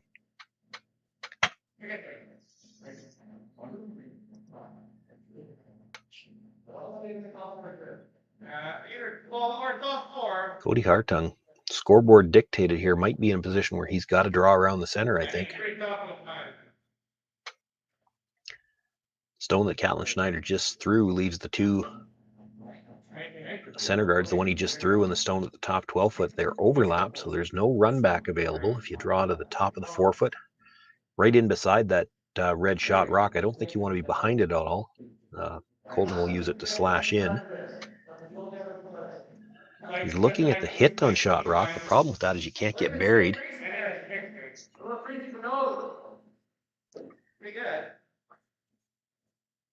Could freeze to it. But again, hard to freeze a stone well enough that the Flasch team can't just blast it out. Mind you, you might take that right now. He blasts it out. You've got 3 guards and really a stone in half the 12 foot, which acts as a 4th guard to work with.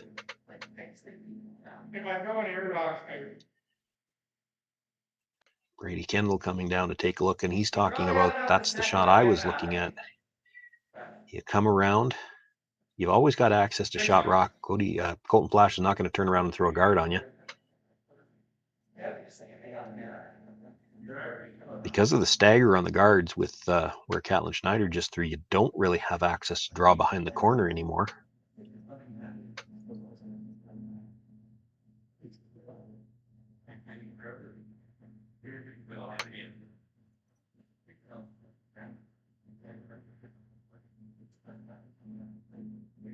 Just my opinion, but to me, I think Kody Hartung is far too worried about that shot stone. You've got staggered center guards right now in a situation where you need to score 2. Brady Kendall, I'm with Brady. Come around, sit right beside that red. Again, you don't want to be behind it. If you're behind it, that would leave a A shot for it's Catlin Schneider still has one shot left. Nope, we're down to skip stones. So Colton would have a chance to slash that in there. But if you're right beside it, he's got no shot that way. You've still got access to play the shot stone anytime you like.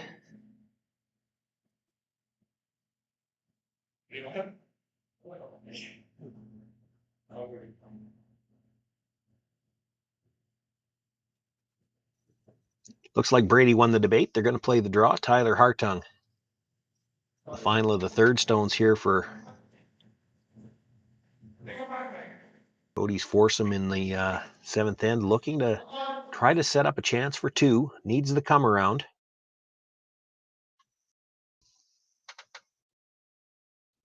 By the high one, by the one in the 12-foot. Now is it going to stop in time? And no, really it doesn't. Slides right into the button area, and that leaves the short slash for Colton Flasch. Just needed to leave that foot and a half higher.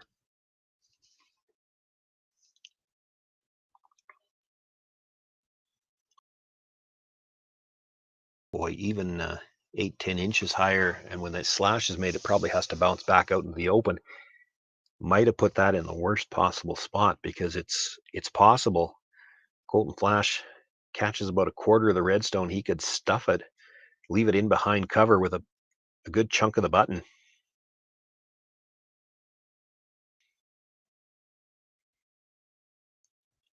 They've picked up the brush.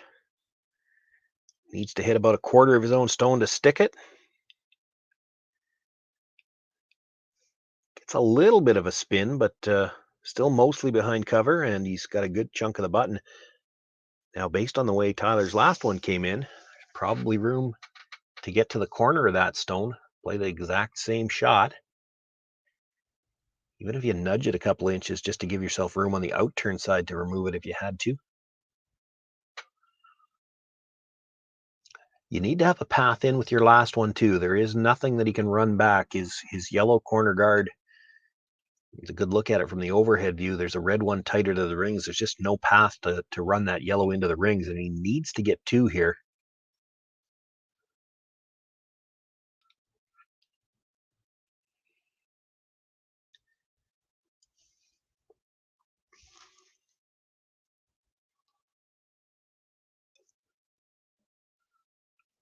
That redstone that sits on the corner of the button right now, a good look at it from the hacks, not quite half exposed, but you know, if Kody Hartung could come down and nudge it a couple of inches, his shooter would still be dead in behind cover, and he could probably see enough of that rock then, if he had to with his last one, to come down and play it directly.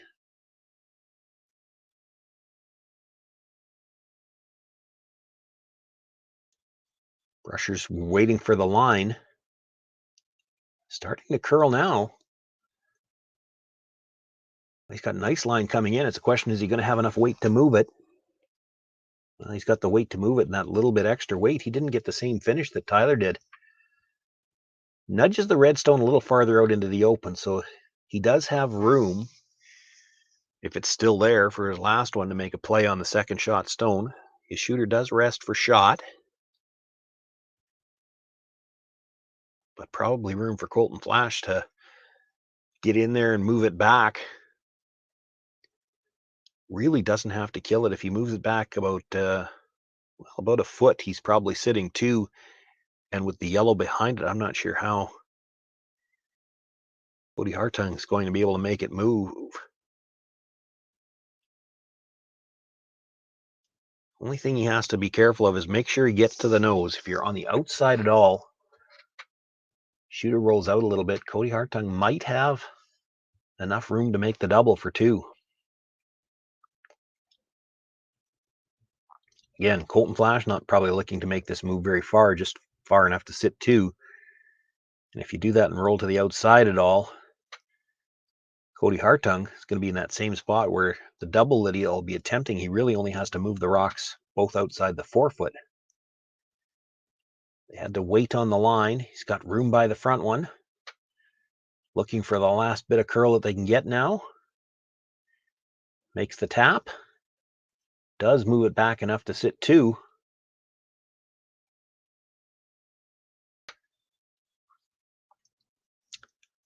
Kody Hartung, really the only shot he might have to score might be the red guard on the center line onto the red at the top of the 12-foot, have it come straight back, try to double out the two reds at the top of the button, and spin away.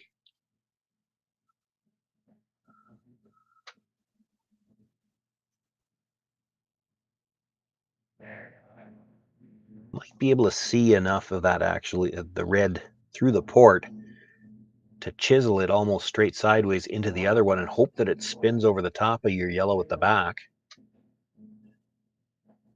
It's not guaranteed that it spins over, though, and if it catches the yellow at the back of the forefoot when you're playing this, you're going to lose the shooter. So I think they are looking at the shot that I talked about first, the red guard onto the red in the 12-foot. Try to run it straight back. It's going to have to catch the, if we look from the overhead view, it'll have to catch the red on the right side of the center line first, come across the top of the other red, and then spin out the top of the forefoot just so you can count the one at the back of the four. And if you can do all that, it's just for one and you're still down two without coming home. Kody Hartung, final stone of the seventh end. A bit of a Hail Mary here. He's close. 1, 2, touches it. Now, is it going to spin enough? If it doesn't, it stays right there. That's as close as you could get to making that shot without doing it. It'll be a steal of one for Colton Flasch, and leading 7-4. Kody Hartung, or pardon me, 7-3. Kody Hartung decides that's enough. It's handshakes. Colton Flasch will move on to the championship round starting tomorrow night at 7 p.m. We will have continued action here from the IG Wealth Management Western Showdown. Tomorrow, there's C-event action at 10 o'clock tomorrow morning, and the last three playoff teams will be determined at the 2 o'clock draw tomorrow afternoon. Quarterfinals tomorrow night, and we will have the semifinals and finals for you on Monday, 9 a.m. for the semis and 1 p.m. final. All of the action available on the SaskTel Curling Stadium, and you can find every game on our YouTube channel. My name is Sean Joyce. I want to thank everyone for joining us tonight, and we will see you again for all the action tomorrow.